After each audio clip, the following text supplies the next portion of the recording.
बंदी छोड़ सतगुरु रामपाल जी परमेश्वर जी की जय हो। परमपिता परमात्मा सारी सृष्टि के रचनहार कुल मालिक असंख्य ब्रह्मांडों के स्वामी जगत गुरु तीनों लोकों में प्रवेश करके सबका धारण पोषण करने वाले राजाधिराज आत्माधार नाथों के नाथ देवों के देव महादेव सर्वेश्वर महेश्वर मृत्युंजय अजरो अमर आदि अनादि सनातनी प्रभु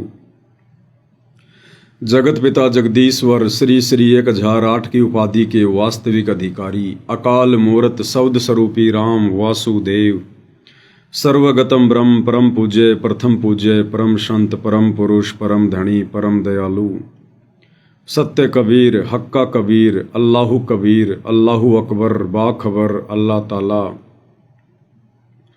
जगत के तारणहार जगत के मुक्तिदाता जगत के जगन्नाथ हारे के सहारे हिंदुओं के राम मुसलमानों के अल्लाह सिखों के वाहे गुरु ईसाइयों के मसीह दया के सागर दयानिधि करुणा के सागर करुणानिधि स्वयंभू परिभू संकट मोचन कष्ट हरण मंगल करण दुख भंजन अविगत कबीर निर्विकार निर्विषम परमात्मा अलय अलेख सतगुरु आदि अनादि सतगुरु असली मर्यादा पुरुषोत्तम असली राम असली कृष्ण असली घनश्याम असली मुरारी राजाओं के राजा महाराजाओं के महाराजा शहंशाहों के शहंशाह सम्राटों के सम्राट भगवानों के भगवान अल्लाहों के अल्लाह प्रभुओं के प्रभु मसीहाओं के मसीह सच्चे वाहिगुरु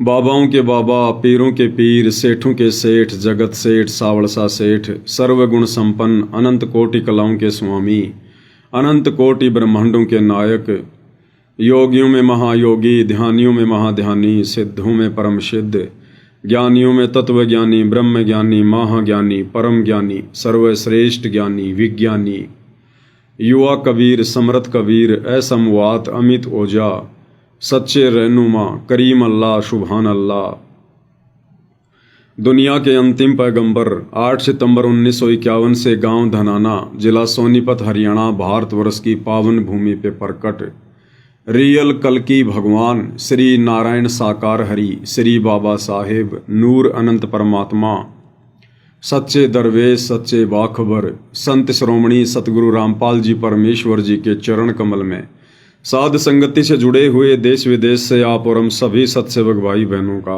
अनंत कोटि दंडवत प्रणाम।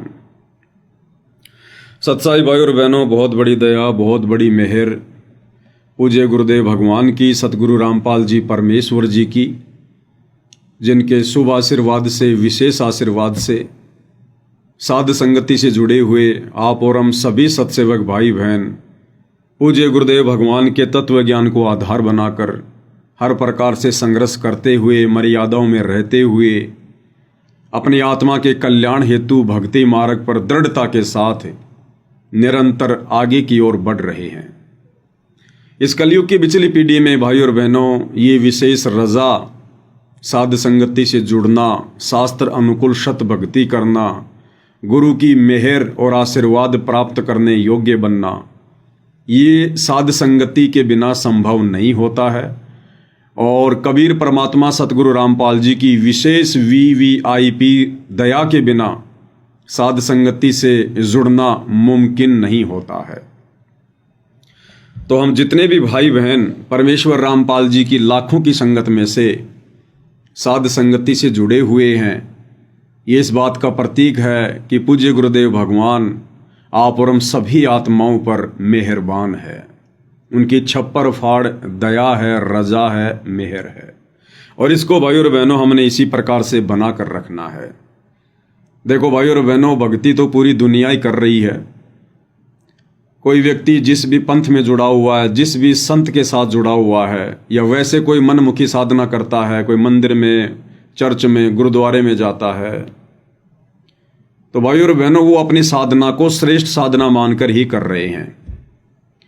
परमात्मा कहते हैं जिस दिन उनको ये पता चल जाएगा कि जो साधना तुम कर रहे हो वो अश्रेष्ठ है, उस दिन वो उसे त्याग देगा।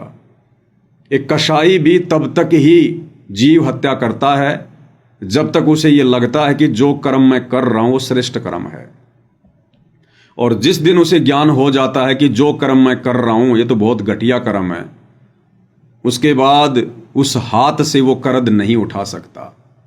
तो भक्ति तो भाई और बहनों पूरी दुनिया ही कर रही है, लेकिन जो श्रेष्ठ भक्ति, सर्वश्रेष्ठ भक्ति परमेश्वर ने आप और हम आत्माओं को बख्शी है, साध संगति से जुड़ी हुई आत्माओं को, भाई और बहनों, इसके लिए हमारे पास में शब्द नहीं है जो हम पूज्य गुरुदेव भगवान का धन्यवाद कर सकें।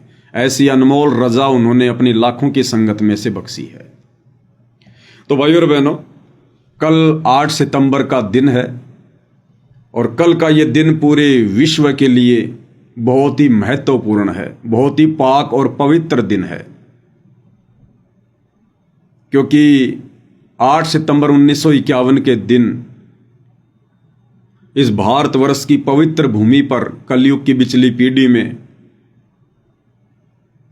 वो परम शक्ति, वो महापुरुष प्रकट हुए पूरी दुनिया के आत्म कल्याण के लिए। वो महापुरुष जिन्हें मुसलमान भाई अपना अल्लाह कहकर संबोधित करते हैं, 5 वक्त जिसकी प्राप्ति के लिए नमाज करते हैं, रोजे करते हैं, अन्य धार्मिक क्रियाएं करते हैं, वो भगवान जिसकी प्राप्ति के लिए, जिससे लाभ प्राप्त करने के लिए हिंदू भाई बड़े बड़े मंदिरों में जाते हैं, व्रत करते हैं, तीर्थों पे जाते हैं, वो मसीहा जो पूरे विश्व का उद्धार करेगा, ईसाई भाई जिसकी प्राप्ति के लिए चर्चों में जाते हैं, और वो वाहे गुरु जो सारे संसार का कल्याण करेगा, सबको ज्ञान देगा, वो जगत गुरु परमेश्वर रामपाल जी, वो महापुरुष है, ये स्वयंभू परमात्मा है, परिभू है, सारे जगत के उत्पत्ति करता हैं। ये परमेश्वर चारों युगों में आते हैं, अपनी लीला करते हैं। हम नादान आत्माएं अपनी अपनी साधनाओं को श्रेष्ठ मानकर, अपने अपने धर्मों को श्रेष्ठ मानकर काल प्रभाव से उन्हें पहचान नहीं पाते, उन्हें जान नहीं पाते और आत्म कल्याण का मौका चूक जाते हैं। लेकिन वर्तमान में जो समय उस कबीर भगवान सतगुरु रामपाल जी ने निर्धारित किया हुआ है पिछली पीढ़ी का, इस समय परमेश्वर सबको अपनी जानकारी करवाएंगे, सब तक ये जानकारी पहुंचाएंगे कि नादानो तुम किस भूल में बैठे हो। ये मनुष्य शरीर मोक्ष प्राप्ति के लिए मिलता है, लक 84 के कष्टों से दूर होने के लिए मिलता है। ये जन्म और मरण का जो दीर्घ लोग पूरे संसार को लगा हुआ है, इस रोग को कटवाने के लिए मिलता है। तो भाई और बहनों, ये परमेश्वर का पूर्व निर्धारित समय है। पूरे विश्व को परमात्मा ने भक्ति देनी है। उसके लिए 8 सितंबर 1951 को परमेश्वर रामपाल जी, जिनका वैदिक नाम कबीर देव, उपमात्मक नाम सत्य पुरुष, परम अक्षर ब्रह्म, 8 सितंबर 1951 के दिन भारतवर्ष की पवित्र भूमि पर शतलोक से चलकर गति करके सशरीर शिशु रूप में प्रकट हुए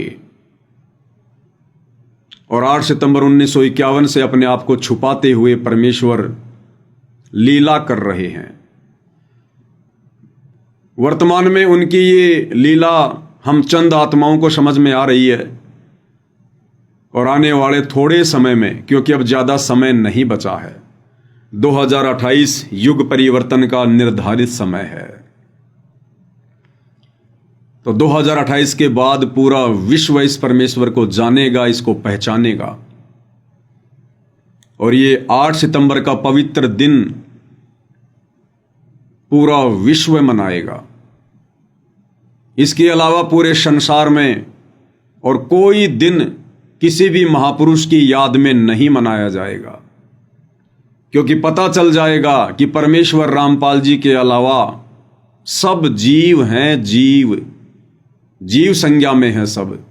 भले कोई देवी देवता बनकर बैठे हैं, भले ब्रह्मा विष्णु महेश बनकर बैठे हैं, भले किसी गण की पदवी लेकर बैठे हैं, और यहाँ हम जिनकी जन्माष्टमी मनाते हैं, नवमी मनाते हैं, गुड फ्राइडे मनाते हैं, ईद उल फितर मनाते हैं, जो भी हम वो दिन मनाते हैं, हमें पता चल जाएगा कि वो सब जीव श्रेणी में हैं, जीव संज्ञा में हैं, वो सभी आत्माएं हैं, और अपनी भक्ति के कारण इस पृथ्वी पर आम प्राणियों से कुछ विशेष कार्य करके चले गए थे, जिस कारण से हमने उनको परमात्मा का दर्जा दे दिया, भगवान का दर्जा दे दिया, अवतार का दे दिया, पीर पैगंबर का दर्जा दे दिया, और अपने जैसे जीवों की हम पूजा कर रहे हैं परमात्मा मानकर।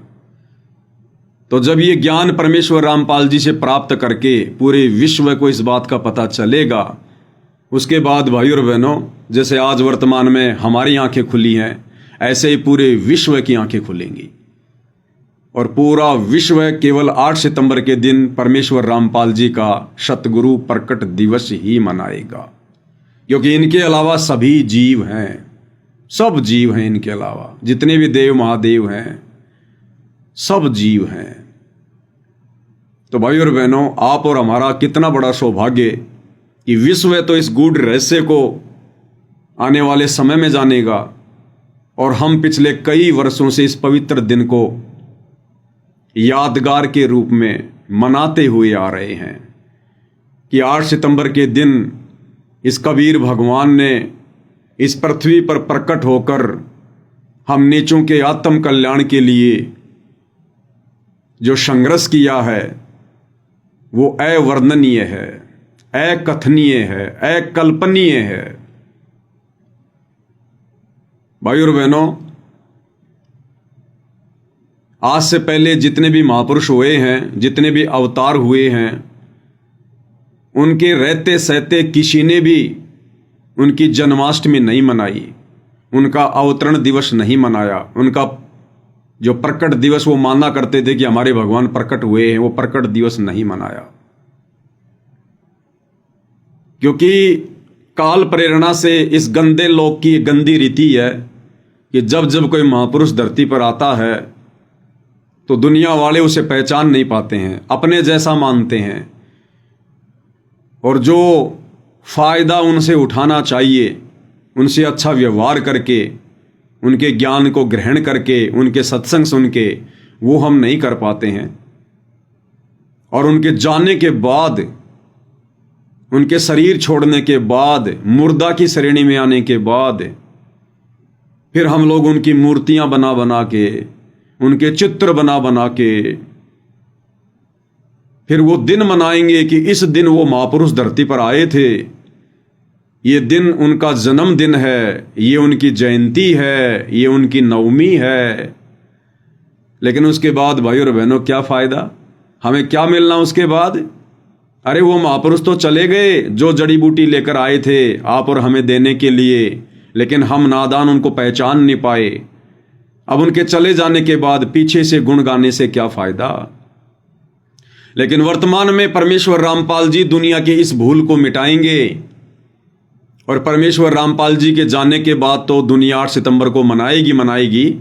उनके रहते सहते भी ये पूरी दुनिया इस पवित्र दिन को 2028 के बाद मनाना शुरू करेगी।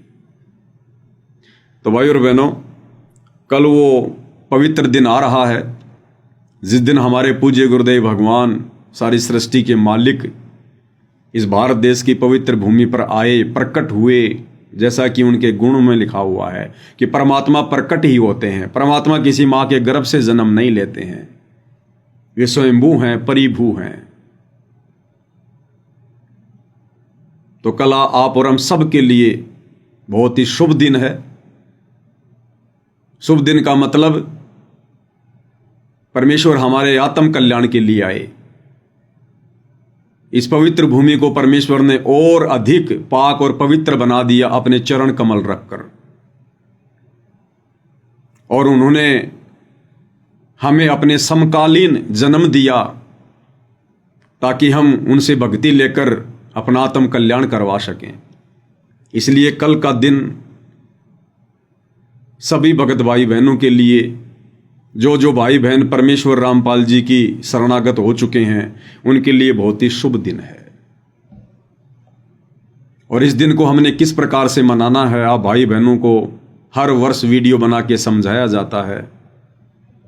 हमने दुनिया वालों की तरह कोई विशेष सांसारिक खुशियां नहीं मनानी है।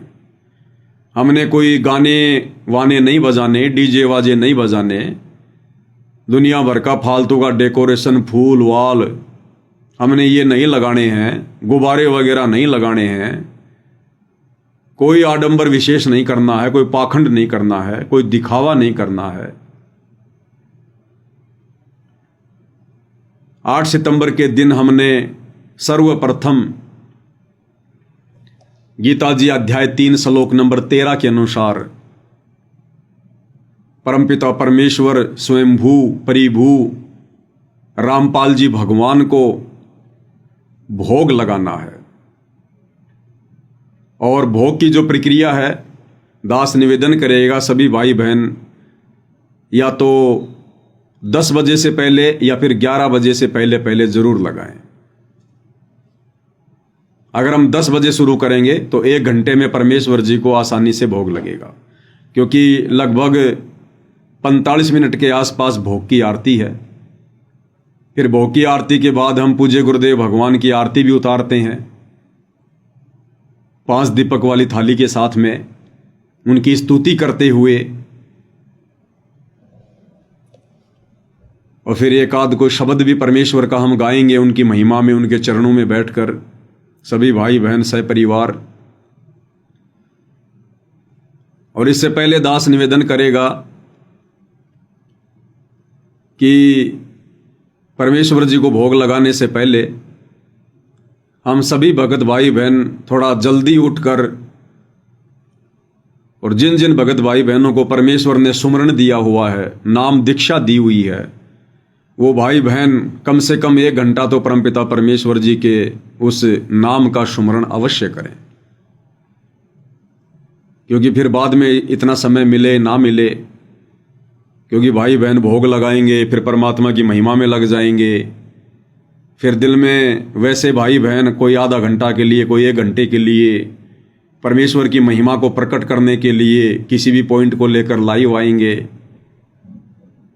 तो बाद में हमें इतना समय मिले ना मिले। इसलिए यदि हम सुबह सुबह जो मंत्र करने की जो प्रक्रिया है, जो गुरुदेव ने हमें बता रखी है, यदि हम 1 घंटा या 1.5 घंटा सतनाम का या प्रथम नाम का यदि हम परमेश्वर जी का सुमरण कर लेंगे तो फिर हम आगे के समय के लिए निश्चिंत हो जाएंगे। हमारे मन में विशेष वो चीज़ फिर बार बार नहीं आएगी कि भाई सुमरण करना है, सुमरण करना है, सुमरण करना है। उसके बाद हम चलते फिरते जैसे भी कर लेंगे तो हमारा काम बन जाएगा। और 10 या 11 बजे तक परमपिता परमेश्वर जी को सभी भाई बहन भोग लगाएं। और भोग सभी भाई बहन लाइव आकर लगाएं, क्योंकि कई हजारों भगत भाई बहनों के घरों में कल परमेश्वर जी का प्रकट दिवस मनेगा। क्योंकि परमेश्वर हमारे साथ में रहते हैं, हमारे अंग संग रहते हैं। हमें परमात्मा को ढूंढने के लिए कहीं दूर जाने की आवश्यकता नहीं है। और वैसे भी पूज्य गुरुदेव भगवान ने वर्तमान समय में थोड़े समय के लिए आप और हमारे से शारीरिक दूरी बनाकर हमें घर पर ही ज्ञान को आधार बनाकर भक्ति क्रिया करने का समय दिया है। तो वैसे भी परमेश्वर शारीरिक रूप में आप और हमारे बीच में नहीं है, किसी आश्रम में नहीं है। इसलिए हमने इस पवित्र दिन को अपने घर पर ही मनाना है। क्योंकि आश्रम वाले भाई बहन तो वैसे भी गुरुदेव को परमात्मा नहीं मानते, उनको प्रकट हुआ नहीं मानते, उनको कबीर भगवान नहीं मानते हैं, उनको जन्म लिया हुआ एक मानुष मानते हैं, अपने जैसा जीव मानते हैं और कबीर जी का एक अवतार मानते हैं। तो हम भगत भाई बहनों ने, भले ही वो हमारे गुरु भाई बहन हैं, लेकिन यदि उनके और हमारे आध्यात्मिक विचार मेल नहीं खाते हैं तो फिर हमने उनकी संगति नहीं करनी चाहिए। और परमात्मा भी कहते हैं, कबीरा तहाँ जाइए रह संतन की प्रीत, इष्ट मिले और मन मिले, मिले सकल रस रीत। हालांकि हमारा किसी से कोई वैर भाव नहीं है, मन मुटाव नहीं है, लेकिन ये भक्ति मार्ग है भाई और बहनों, और भक्ति मार्ग में देखा देखी नहीं चलती है। भक्ति मार्ग में भेड़ चाल नहीं चलती है। भक्ति मार्ग में गुरुदेव भगवान के ज्ञान को आधार बनाकर चलना होता है। तो हमने भक्तों को देखकर भी नहीं चलना है, उन भक्तों को जो भगत परमेश्वर के वचन के विपरीत चल रहे हों, क्योंकि हमने परमात्मा प्रसन्न करना है, गुरु भगवान प्रसन्न करना है। तो गुरु भगवान के वचन में रहकर, उनकी मर्यादाओं में रहकर, उनको प्रसन्न करने के लिए हमने वही भक्ति क्रियाएं करनी है जिन भक्ति क्रियाओं को करने के गुरुदेव ने सत्संगों में निर्देश दिए हैं, और जिन भक्ति क्रियाओं को करने से परमेश्वर अपने बच्चों से प्रसन्न होते हैं। तो सभी भगत भाई बहन भोग लगाते समय लाइव अवश्य आएंगे। और भोग हमने किस प्रकार से लगाना है परमेश्वर को, जैसे आप सभी भाई बहन अपने अपने घरों में भोग लगाएंगे, तो किसी ने परमेश्वर के लिए कोई टेबल का इंतजाम कर रखा होगा, किसी ने कोई आसन लगा रखा होगा, किसी ने कोई सोफा लगा रखा होगा, या किसी ने कोई बेड लगा रखा होगा। और जैसे भी हमारी आर्थिक स्थिति है, हमारी श्रद्धा है, उस हिसाब से सभी भगत भाई बहनों ने कल 8 सितंबर को परमेश्वर को भोग लगाने के लिए तरह तरह के व्यंजन भी बनाए हैं, अपने घर पर ही तैयार किए हैं। क्योंकि हम बाजार से बनी हुई कोई भी मिठाई ना हम खाते हैं, ना अपने भगवान को भोग लगाते हैं। अपने घर पर बनाते हैं, उसके बाद परमेश्वर को भोग लगाते हैं। तो आपने सारा सब कुछ सामान बनाकर अपने रसोई में रख लिया, बिल्कुल तैयार। उससे पहले आप अपने गुरुदेव भगवान का आसन लगाइएगा, परमात्मा से प्रार्थना कीजिए कि ये परमेश्वर, आप जी का आसन तैयार है, आप जी विराजमान होने की कृपया करें परमात्मा, हम नीचों को आप जी कृतार्थ करें। तो परमेश्वर तो भाई और बहनों कहते हैं, साधु भूखा भाव का, धन का भूखा नाई, जो कोई धन का भूखा वो साधु भी नाई। तो ये तो अनंत कोटि कलाओं के स्वामी हैं, गरीब सब पदवी के मूल हैं, सकल सिद्धि हैं तीर, और दास गरीब सतपुरुष बजो, अविगत कला कबीर। ये वो परम शक्ति है। इस विश्व की लगभग 800 करोड़ जनसंख्या है, और परमेश्वर रामपाल जी वो परम शक्ति है, उन सिद्धियों के स्वामी हैं। ये परमात्मा चाहें तो 8 करोड़ की जनसंख्या के साथ में, एक एक व्यक्ति के साथ में 8 करोड़ रूप बनाकर बैठ सकते हैं, प्रकट हो सकते हैं। ये वो परमात्मा है। जिस प्रकार सूर्य सर्वत्र होता है, सूर्य यदि आप पाकिस्तान में जाकर देखोगे तो वहां के लोगों को भी लगेगा कि सूर्य केवल हमारे ऊपर ही है, हमारे पास में है। ऐसा लगेगा जैसे 1 या 2 किलोमीटर दूर है हमसे। हिंदुस्तान में देखोगे तो वही सूर्य हिंदुस्तान वालों को लगेगा कि बिल्कुल हमारे पास में है, और वो एक ही सूर्य पूरे विश्व को प्रकाश दे रहा है, और ऐसा लगता है जैसे वो सूर्य सबके समीप है।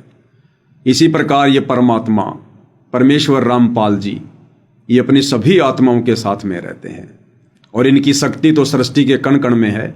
जिस प्रकार सूर्य एक जगह है, सबको दिखाई दे रहा है, इसके बावजूद उनका जो प्रकाश है वो सर्वत्र है। वो गर्मी पाकिस्तान को भी दे रहा है, गर्मी हिंदुस्तान को भी दे रहा है, गर्मी अमेरिका को भी दे रहा है।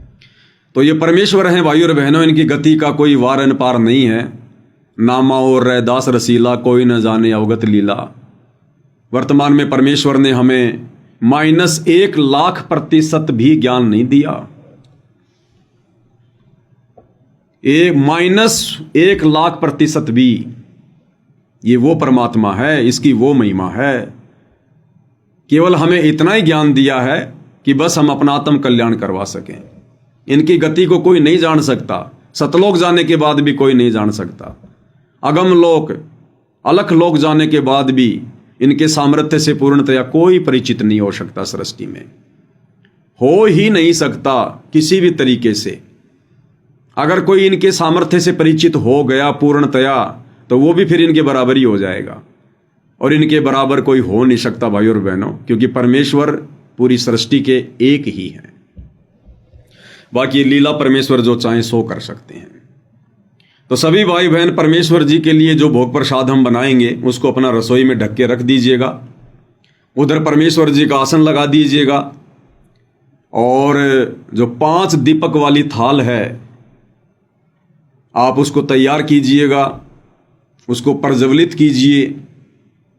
और आपके परिवार में जितने भी मेंबर हैं, नाम उपदेशी हैं, 1 2 3 4 5 जितने भी, आप सबसे पहले 5 दीपक वाली थाली के साथ में मंगलाचरण के साथ में परमपिता परमेश्वर जी की आरती उतारिए। 2 या 3 मिनट में मंगलाचरण पूरा हो जाएगा। मंगलाचरण के बाद में समर्थ साहिब रत्न उजागर सत्य पुरुष मेरे सुख के सागर, ये 9 वाणियाँ बोलते हुए भी हमने परमेश्वर जी की आरती उतारनी है।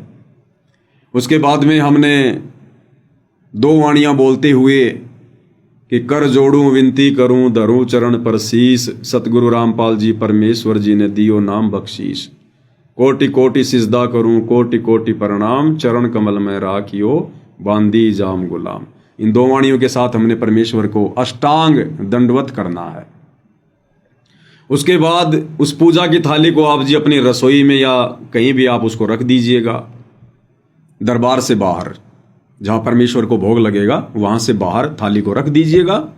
और फिर रसोई घर से परमेश्वर जी का जो भोग प्रसाद है उसको आया है बंजारा केशव आया है, इस वाणी के साथ में आप जी रसोई से परमेश्वर जी को समर्पित कीजिएगा जहाँ आपने आसन लगा रखा है। और लाइव वीडियो यदि आपके परिवार में 1 से अधिक मेंबर हैं, नाम उपदेशी हैं, तो परिवार का कोई भी एक सदस्य लाइव उसको जो है वो चलाता रहेगा। और इस प्रकार से हमने परमपिता परमेश्वर जी को भोग लगाना है। और भोग लगाने के बाद भाइयों और बहनों, क्योंकि परमात्मा का विधान है कि ज़्यादा भी नहीं तो कम से कम वर्ष में 1 बार पाठ प्रकाश का संकल्प अवश्य करना चाहिए। तो वर्तमान में गुरुदेव भगवान की गैर हाजिरी में हम सभी भगत भाई बहन इस विधान को फॉलो करते हुए और परमेश्वर जी को भोग लगने के बाद सभी भगत भाई बहन परमात्मा जी के चरणों में बैठकर घुटने टेक कर और पाठ प्रकाश का संकल्प करेंगे। परिवार में 2 सदस्य हैं तो वो दोनों अपना अलग अलग संकल्प करेंगे। यानी एक परिवार में यदि 5 उपदेशी हैं तो एक पाठ संकल्प से बात नहीं बनेगी। 5 आत्माओं ने अपना अपना पाठ संकल्प करना है। कैसे करना है? जमीन पर जैसे हम दंडवत करने के लिए घुटने टेकते हैं, घुटने टेक कर परमेश्वर के आगे हाथ जोड़कर गर्दन झुकाकर और ये सोचकर कि सामने कोई फोटो नहीं है, सामने कोई प्रतिमा नहीं है, प्रतिमा तो केवल एक यादगार है, सामने साक्षात सूक्ष्म रूप में हमारे गुरुदेव भगवान बैठे हुए हैं। और परमात्मा से हमने अर्ज करनी है कि हे परमपिता परमात्मा, सारी सृष्टि के मालिक पूज्य गुरुदेव भगवान, आपका दास या दासी आप जी के चरण कमल में पाठ प्रकाश का संकल्प लेती है। हे परमेश्वर, मुझे तुच्छ के इस पाठ प्रकाश के संकल्प को स्वीकार कीजिएगा। हे गुरुदेव भगवान, जब आप अपनी लीला समाप्त करके आश्रम में आ जाएंगे या जहाँ भी आएंगे, उस समय परमेश्वर पाठ प्रकाश की जो भी राशि आप जी कहेंगे वो आपके कर कमल में समर्पित कर दी जाएगी। हे परमेश्वर, आप सदा हमारे साथ रहिएगा। हे परमात्मा, इस दास या दासी को भगत बनाने की दिशा में निरंतर आगे बढ़ाइएगा। तो इस प्रकार से सभी ने पाठ प्रकाश का संकल्प करना है। और उसके बाद में जैसे भी आप परमात्मा की महिमा करना चाहिए, उस लाइव को काटकर, क्योंकि एक लाइव तो केवल हमारा भोग तक ही समर्पित रहेगा, केवल भोग तक। जैसे ही भोग लग गया, भोग के बाद परमात्मा की हमने आरती उतार दी तो वो लाइव हम समाप्त कर देंगे। फिर जब हम पाठ प्रकाश का संकल्प करेंगे उस समय भी सभी भगत भाई बहन लाइव आएंगे। यानी परिवार का एक सदस्य लाइव चलाएगा, बाकी भाई बहन पाठ प्रकाश का संकल्प करेंगे। तो मुश्किल से 3-4 मिनट की ये प्रोसीजर है। उसके बाद उस लाइव को समाप्त कर दें और जो भाई लाइव बना रहा था फिर वो भी अपना अलग से परमात्मा को पाठ का संकल्प कर लेगा।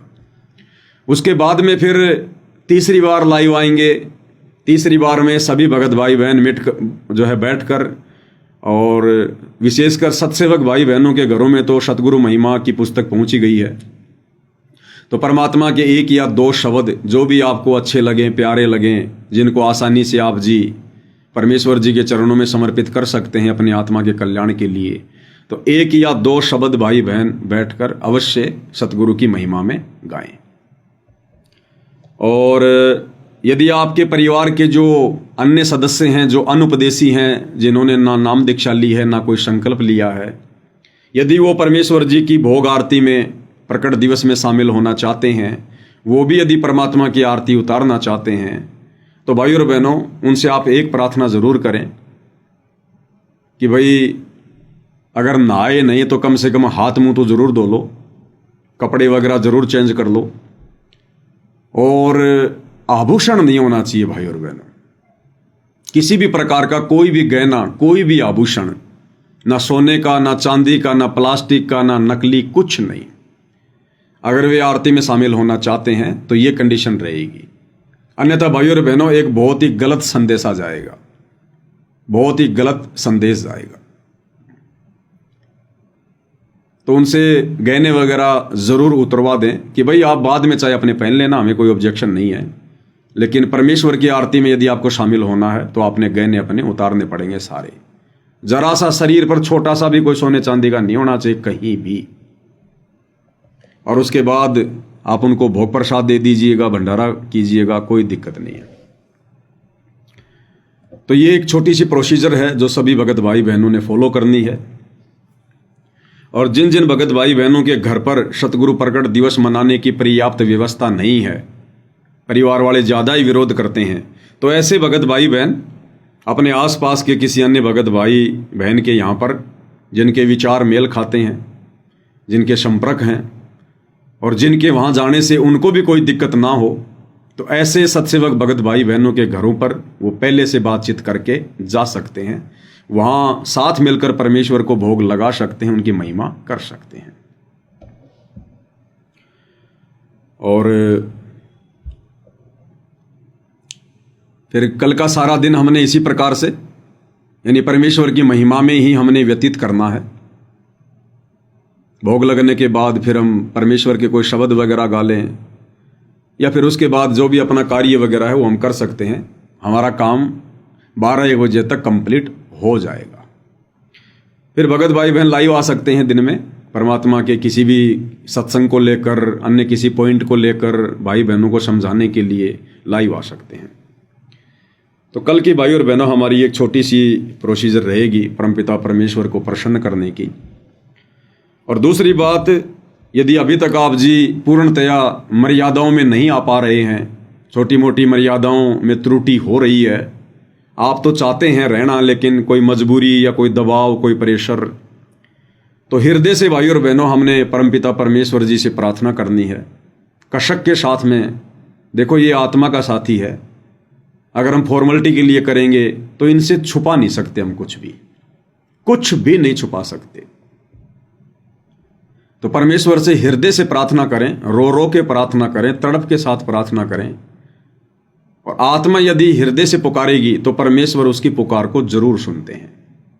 फिर परमेश्वर एक अच्छा माहौल, भक्तिमय माहौल आपके घर में भी बनाएगा परमात्मा, क्योंकि समर्थ है, कुछ भी कर सकता है, इनके हाथ में है, इनसे बढ़कर फिर और कोई नहीं है।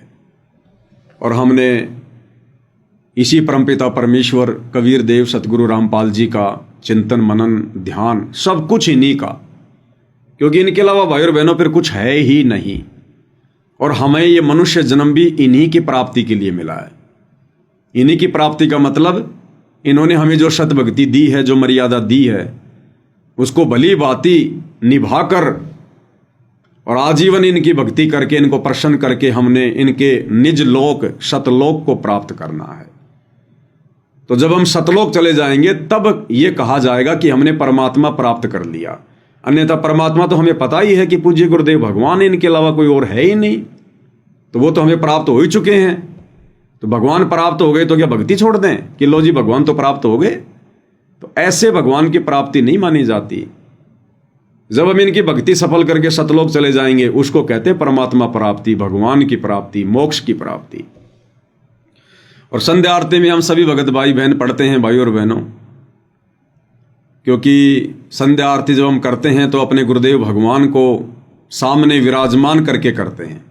हमारा ध्यान हमारे गुरुदेव भगवान में रहता है, उनके चरणों में रहता है, उनकी स्तुति में, उनकी महिमा में रहता है। और संध्या आरती में हम क्या कहते हैं?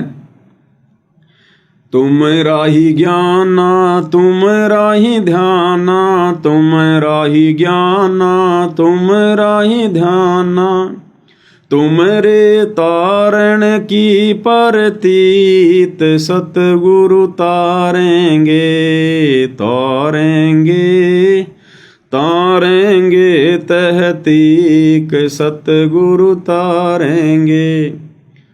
हम अपने गुरुदेव भगवान को क्या कह रहे हैं कि तुमरा ही ज्ञाना, ये परमेश्वर तुम्हारा ही ज्ञान जो हमारी आत्मा का कल्याण करेगा, यानी आपके द्वारा दी गई भक्ति करेंगे, इसके अलावा कुछ नहीं करेंगे। ज्ञान यानी भक्ति। और तुमरा ही ध्याना, और परमेश्वर हम केवल आपका ही ध्यान रखेंगे, केवल आपका ही चिंतन मनन करेंगे। हमारे ध्यान में, हमारे चिंतन मनन में, हमारी सोच में, हमारे विचारों में, हमारे शौपन में, हमारी बातों में, हमारी चर्चाओं में ये परमेश्वर आप ही रहोगे। आपके अलावा दूसरा ना कोई परमात्मा है और ना हमें कोई स्वीकार्य है। तो तुमरा ही ज्ञाना और तुमरा ही ध्याना, और तुमरे तारण की प्रतीत सतगुरु तारेंगे। और ये परमेश्वर हमें आप ही से उम्मीद है, प्रतीत यानी उम्मीद, हमें केवल आप ही से उम्मीद है कि आप ही हमारी आत्मा का कल्याण करेंगे, हमें तारेंगे, हमें सतलोक भेजेंगे, सतगुरु तारेंगे। अब बताओ भाई और बहनों, फिर बच कौन गया? जब हमने भक्ति सतगुरु की करनी, ध्यान सतगुरु का करना और पार होने की उम्मीद हमने सतगुरु से लगानी है, तो इनके अलावा फिर और है कौन परमात्मा? और वैसे भी परमात्मा कहते हैं भाई, भक्ति मुक्ति के दाता सतगुरु, भटकत प्राणी फिरंदा, उस साहिब के हुक्म बिना नहीं तरवर पात हिलंदा। भक्ति और मुक्ति के दाता सतगुरु ही हैं। तो हमारे सतगुरु कौन? परमेश्वर रामपाल जी। और परमेश्वर ने तो अपना अनमोल शब्द हम भगत भाई बहनों की आंखें खोलने के लिए बनाया हुआ है, जिसमें परमेश्वर ने कुछ भी बाकी नहीं छोड़ा है, सब कुछ क्लियर कर रखा है समझदारा आत्मा के लिए। और क्या कहते हैं परमात्मा?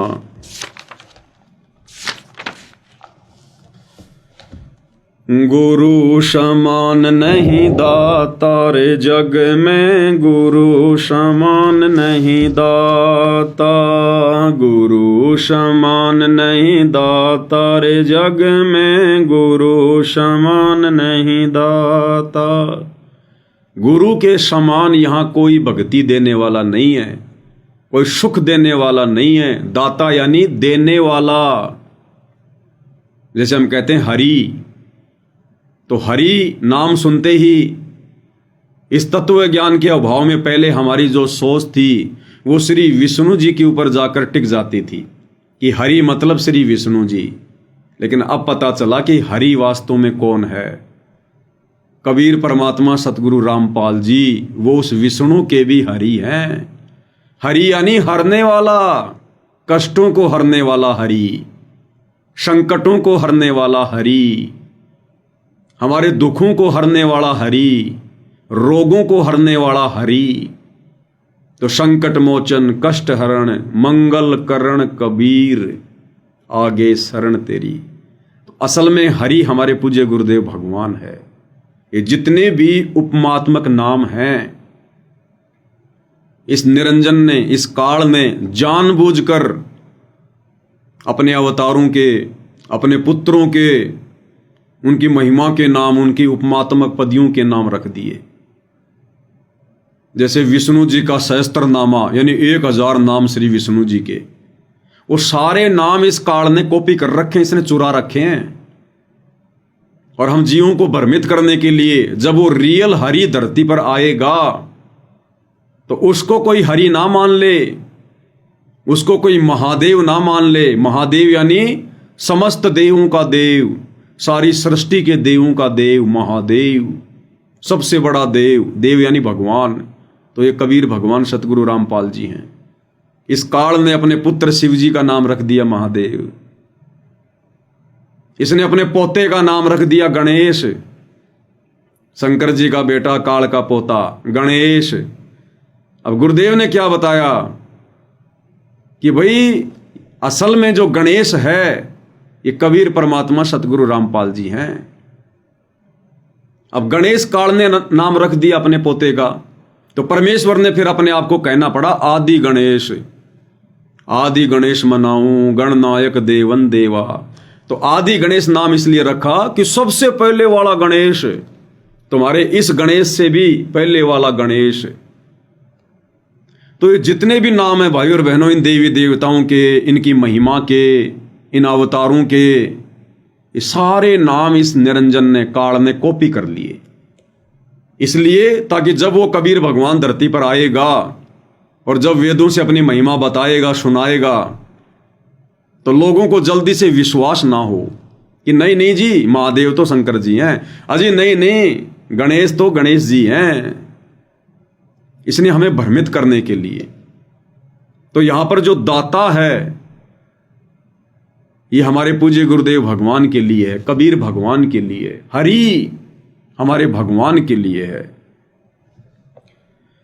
वस्तु अगोचर दई सतगुरु ने भली बताई बाता।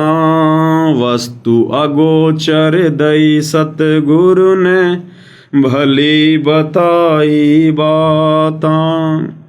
काम क्रोध कैद कर डारे लोभ के घाली ना था। गुरु समान नहीं दाता रे जग में, गुरु समान नहीं दाता। गुरु समान नहीं दाता रे जग में, गुरु समान नहीं दाता। काल करे सो हाल ही कर ले, फेर मिले ना साथा। काल करे सो हाल ही कर ले, फेर मिले ना साथा। 84 में जाए पड़ोगे, भुगतोगे दिन राता। गुरु समान नहीं दातार जग में, गुरु समान नहीं दाता। गुरु समान नहीं दातार जग में, गुरु समान नहीं दाता। यानी गुरु के समान कोई दाता है ही नहीं। दाता एक राम, भिखारी सारी दुनिया। दाता यानी कबीर, परमात्मा, परमेश्वर, परम अक्षर ब्रह्म, सत्य पुरुष, इनके अलावा और कोई भगवान नहीं है। शब्द पुकार पुकार कहते हैं, कर लो संतन साथा। शब्द पुकार पुकार कहते हैं, कर लो संतन साथा। सेवा बंदगी करो सतगुरु की, काल नवावे माथा। गुरु समान नहीं दातार जग में, गुरु समान नहीं। गुरु समान नहीं दातार जग में, गुरु समान नहीं। कहें कबीर सुनो भाई धर्मन, सकल कर्म कोटि जाता। कहें कबीर सुनो भाई धर्मन, सकल कर्म कोटि जाता। पर्दा खोल मिलो सतगुरु से, पहुँचो लोक सुना था। गुरु समान नहीं दातार जग में, गुरु समान नहीं दाता। गुरु समान नहीं दातार जग में, गुरु समान नहीं। तो गुरु के अलावा भाई और बहनों कोई दाता नहीं है, कोई भगवान नहीं है। ये दुनिया तो वैसे ही काल के द्वारा भेजे गए दाताओं के चक्कर में फंसी पड़ी है। अपना अनमोल समय और समासें, अनमोल मनुष्य जीवन बर्बाद कर रही है। और चंद आत्माएं जिनको परमेश्वर रामपाल जी ने सद्बुद्धि दी, अपनी शरण में लिया, नाम उपदेश दिया, उन आत्माओं पर भी वो विशेष रजा वर्तमान में नहीं है जो आप और हम सत्सेवक भाई बहनों पर परमात्मा ने बख्शी हुई है। गुरु की परमात्मा के रूप में पहचान करना, गुरु को परमात्मा मान लेना, ये भाइयों और बहनों संसार का सबसे कठिन काम है, सृष्टि का सबसे कठिन काम है। एक सत्संग में पूज्य गुरुदेव भगवान ने बताया कि कबीर को भगवान मानना, कौन कबीर? काशी वाला कबीर, धानक कबीर, उस कबीर को परमात्मा मानना। गुरुदेव भगवान बोले इतना कलेजा चाहिए, इतना कलेजा। और भाइयों और बहनों, सतगुरु रामपाल जी को कबीर मानना हृदय से, आत्मा से, इतना कलेजा चाहिए भाइयों और बहनों, इतना। ये आम जीवों के बस की बात नहीं है, आम आत्माओं के बस की बात नहीं है। भले सार नाम ले लिया, सार शब्द ले लिया, सतनाम ले लिया, भले 25 साल से भक्ति कर रहा है, ये उन आत्माओं के भी बस की बात नहीं है कि अपने गुरु को कबीर भगवान के रूप में स्वीकार कर लेना। उसके लिए तो हाथी के जितना कलेजा चाहिए, हाथी के जितना। कबीर को तो सबने भगवान मान लिया, जितने भी सतगुरु रामपाल जी की शरण में आ गए सबने भगवान मान लिया, कबीर भगवान, कबीर भगवान। तो कागज के कबीर को तो भगवान मानने के लिए इतना सा कलेजा चाहिए, और सतगुरु रामपाल जी ही हैं वो कबीर जो 650 साल पहले आए थे। उसके लिए भाई और बहनों इतना कलेजा चाहिए, इतना। अब ये कलेजा कोई मार्केट में थोड़ी मिलता है जो लाके तुम इसको सेट कर लोगी। ये कलेजा, इतना कलेजा तैयार करने के लिए भाई और बहनों युगों युगों के संस्कार चाहिए, मजबूत भक्ति संस्कार। इसलिए परमात्मा कहते हैं साधु सेती मस्करी चोरा नाल खुशहाल, और मल अखाड़ा जीतेंगे युगन युगन के माल। जो युगों युगों से परमात्मा की भक्ति करते आ रहे हैं वही आत्मा इतना कलेजा रख सकती हैं। तो क्या कहते हैं गुरुदेव भगवान एक छोटे से सत्संग में कि हमारे पाप कर्म कैसे कटेंगे, और परमेश्वर ने वो प्रोसीजर साध संगतियों से शुरू करवाई है। क्या कह रहे हैं गुरुदेव भगवान?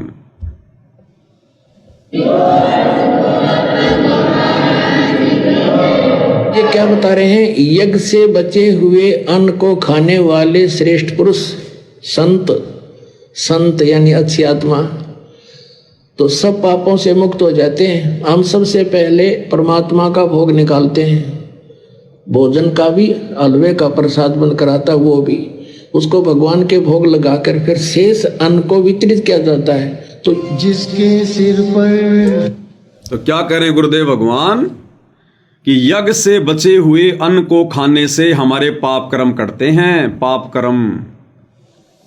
और गुरुदेव कह रहे हैं सबसे पहले हम भगवान को भोग लगाते हैं, उसके बाद फिर प्रसाद वितरित किया जाता है, हलवा प्रसाद भंडारा।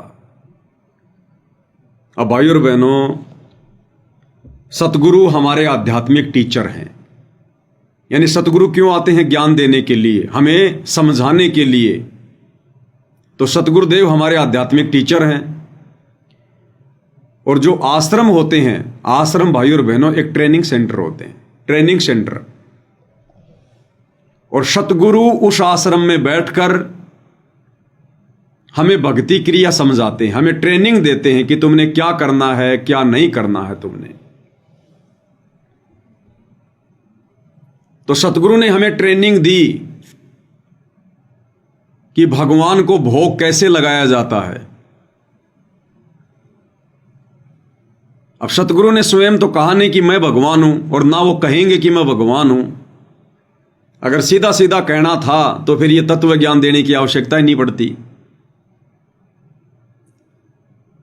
तो 90% आत्माओं ने जो आश्रमों में बैठकर ट्रेनिंग ले रहे थे, उन्होंने सतगुरु की उस प्रक्रिया को कॉपी कर लिया, बुद्धि विवेक का इस्तेमाल नहीं किया जो करना चाहिए था। तो सतगुरु ने अपने आप को छुपाकर और गूगल से उठाई गई एक फोटो, जिसको दुनिया कहती है संत कबीर दास, वो दाढ़ी मूंछ वाली फोटो, उस फोटो को उठाकर गुरुदेव ने सामने रख दिया और कहा कि बच्चों ये कबीर भगवान है। और गीता जी अध्याय 3 श्लोक 13 के अनुसार हमने कबीर भगवान को भोग लगाकर ही अन्न जल ग्रहण करना चाहिए। भगवान को भोग लगने से फिर यह प्रसाद बन जाता है, इससे हमारे पाप कर्म नाश होते हैं। और जब जब समागम होता था और गुरुदेव भगवान हमें ट्रेनिंग दिया करते थे, तो 90% आत्माओं ने बुद्धि विवेक का इस्तेमाल ना करके और सतगुरु की बातों को ज्यों का त्यों कॉपी कर लिया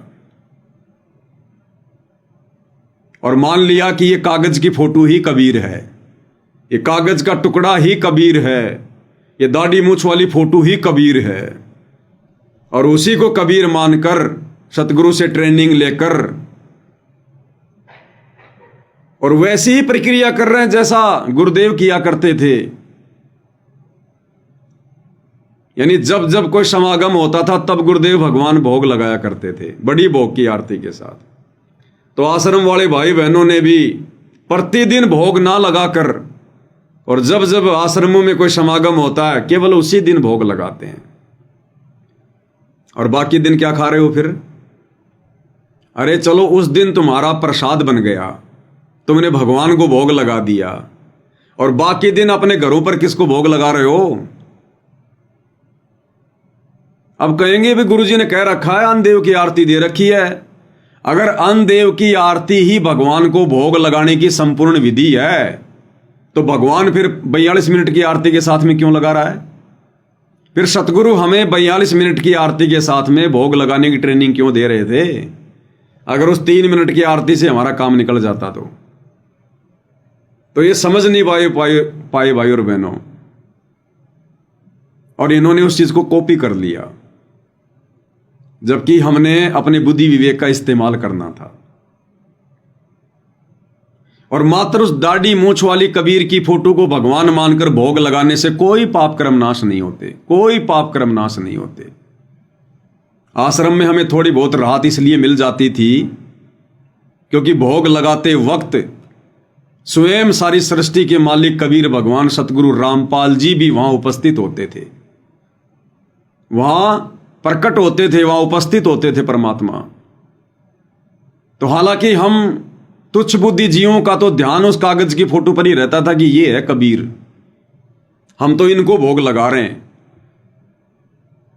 लेकिन फिर भी वहां पर सतगुरु रामपाल जी परमेश्वर जी के प्रकट रहने मात्र से और वो जो अन्न था वो प्रसाद में तब्दील हो जाया करता था, यानी वो पाप नाशक बन जाता था। लेकिन वर्तमान में क्या कर रहे हैं भाई? वर्तमान में इन सतलोक आश्रमों में क्या हो रहा है? केवल समागम में भोग की आरती के साथ भोग लगता है, और भोग लगाया किसको जाता है? नकली कबीर को। उसी दाढ़ी मूछ वाली गूगल से उठाई गई फोटो को, ना जाने उस फोटो को किसी शराबी ने बनाया था, किसी मांसाहारी ने बनाया था, और उस कागज के टुकड़े को कबीर मानकर और इन आश्रमों में जब जब समागम होता है केवल उसी दिन भोग लगाया जाता है। अब भैया गुरुदेव भगवान ओरिजिनल कबीर, जिंदा कबीर वर्तमान में उन आश्रमों में नहीं है, हिसार जेल में बैठे हुए हैं। अब चाहे तुम लाख भोग लगा लो उस विधि से जो ट्रेनिंग सतगुरु रामपाल जी देकर गए हैं, उस विधि से अब तुम चाहे लाख भोग लगा लो उस कागज के कबीर को, 45 क्या चाहे 45 घंटे की आरती के साथ लगा लो, तुम्हारे अनाज का एक दाना भी पापनाशक नहीं हो सकता, दाना भी। और नहीं हो रहा, इसीलिए सबको दुर्बुद्धि प्राप्त है, इसीलिए किसी की बुद्धि में बात आई नहीं रही। इसीलिए तो ये स्टेडियम वगैरह बनवा दिए, संगत विचार ही नहीं कर पाई क्योंकि पापनाश नहीं हो रहे, बुद्धि ऑन नहीं हो रही। संगत को गुंडों की सीबीआई जांच में बैठा दिया जाता है क्योंकि संगत के पापनाश नहीं हुए। और भी जितने कुकर्म हैं, ज्ञान विरुद्ध भक्ति कर्म है, आप लोगों को बताते ही रहते हैं। अन्यथा भाई और बहनों,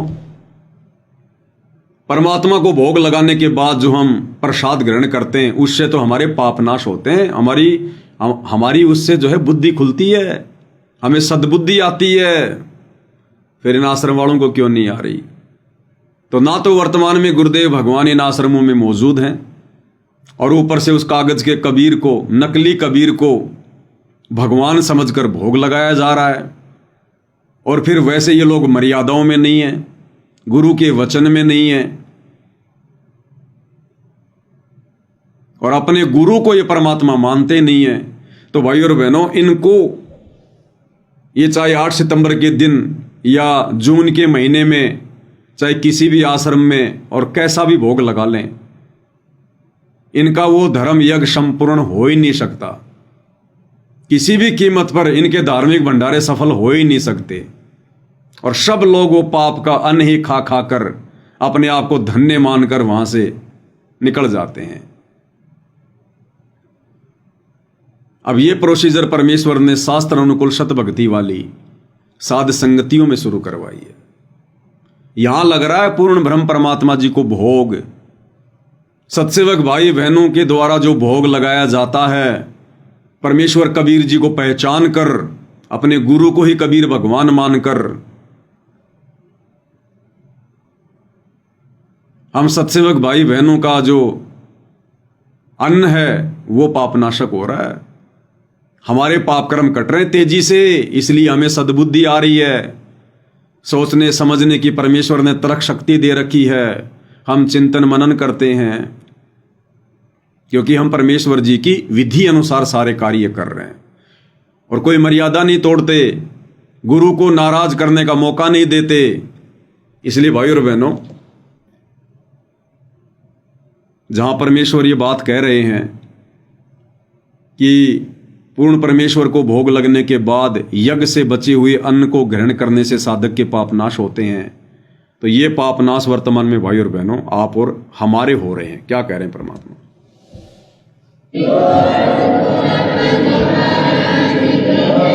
ये क्या बता रहे हैं? यज्ञ से बचे हुए अन्न को खाने वाले श्रेष्ठ पुरुष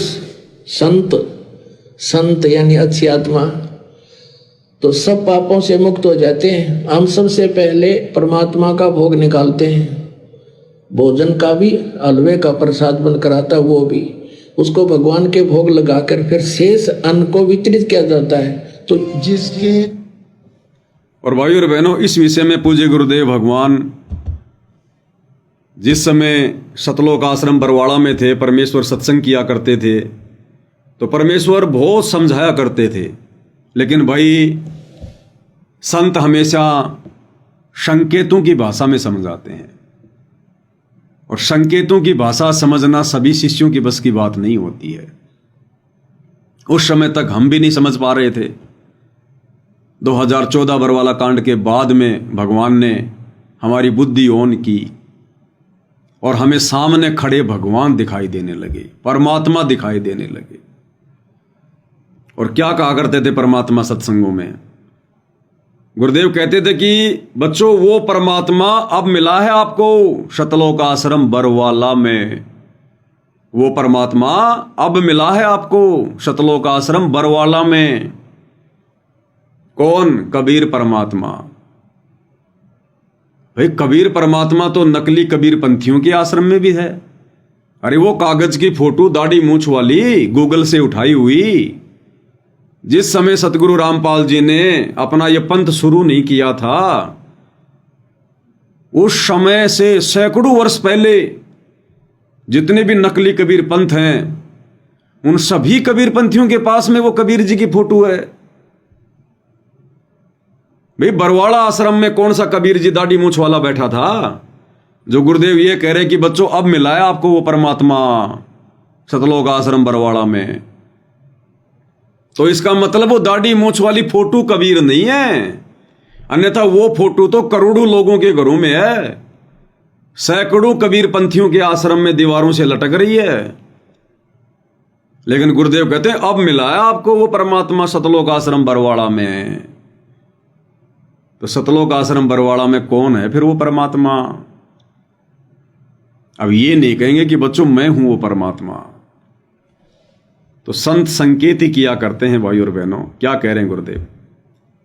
अब हम क्या करते हैं, जो दुखी आते हैं वो तो किसी के कहने सुनने से दुख आता है, जो ये सोचकर आता है कि चल देख लेते हैं वहां भी, उसको यहाँ राहत नहीं मिलेगी। या तो वो व्यक्ति आवे सब जगह पे थक ले और जब उसकी कति आशा टूट ली हो कि कितने ठिकाना नहीं, उसकी सुनाई यहां तुरंत होगी, क्योंकि उसका भाव ये रहेगा कि मैंने सारा देख लिया, कहीं ठिकाना नहीं है।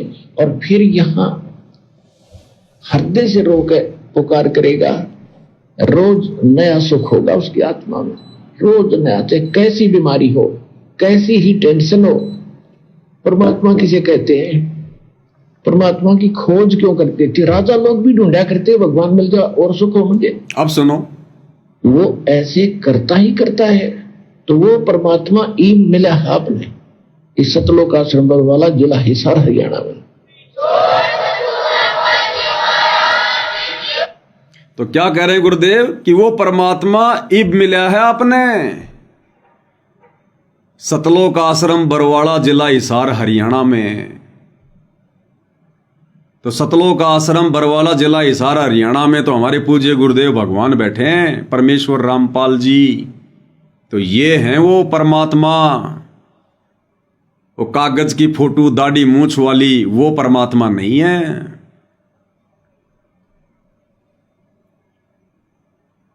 और गुरुदेव ने एक सत्संग में इसी बात को क्लियर किया है कि बच्चों, हकीकत में जीना सीखो, यथार्थ में जीना सीखो, आंख खोल कर समझना सीखो। और परमेश्वर ने आम का उदाहरण देकर, आम का उदाहरण देकर गुरुदेव भगवान ने इस छोटे से सत्संग में यह क्लियर कर दिया कि परमात्मा कौन है। क्या कह रहे हैं गुरुदेव भगवान, ध्यान से सुनिएगा। जैसे बच्चा स्कूल में पढ़ता है, उसको दिखाते आ का आम, आ का आम, अक्षर की जानकारी और साथ में आम का चित्र। अब बच्चा उसने बार बार देखा और फिर आम खाना चाहे, क्योंकि आम के गुण का ज्ञान बहुत मीठा होता है, फलों का राजा होता है, शरबत से भी मीठा होता है। तो खाने की इच्छा वो चाहे तो कैदा खोल के बैठ जावे, आम खाऊंगा। क्या कह रहे हैं परमात्मा? जैसे बच्चे को स्कूल में जानकारी दी जाती है, छोटे बच्चे को, कि आ से आम, आ से आम, आ अक्षर की जानकारी और आम की जानकारी, और साथ में फिर उस बच्चे को आम के गुणों से परिचित करवाया जाता है कि आम कितना मीठा होता है, आम फलों का राजा होता है। उस बच्चे को वो गुण बताए जाते हैं।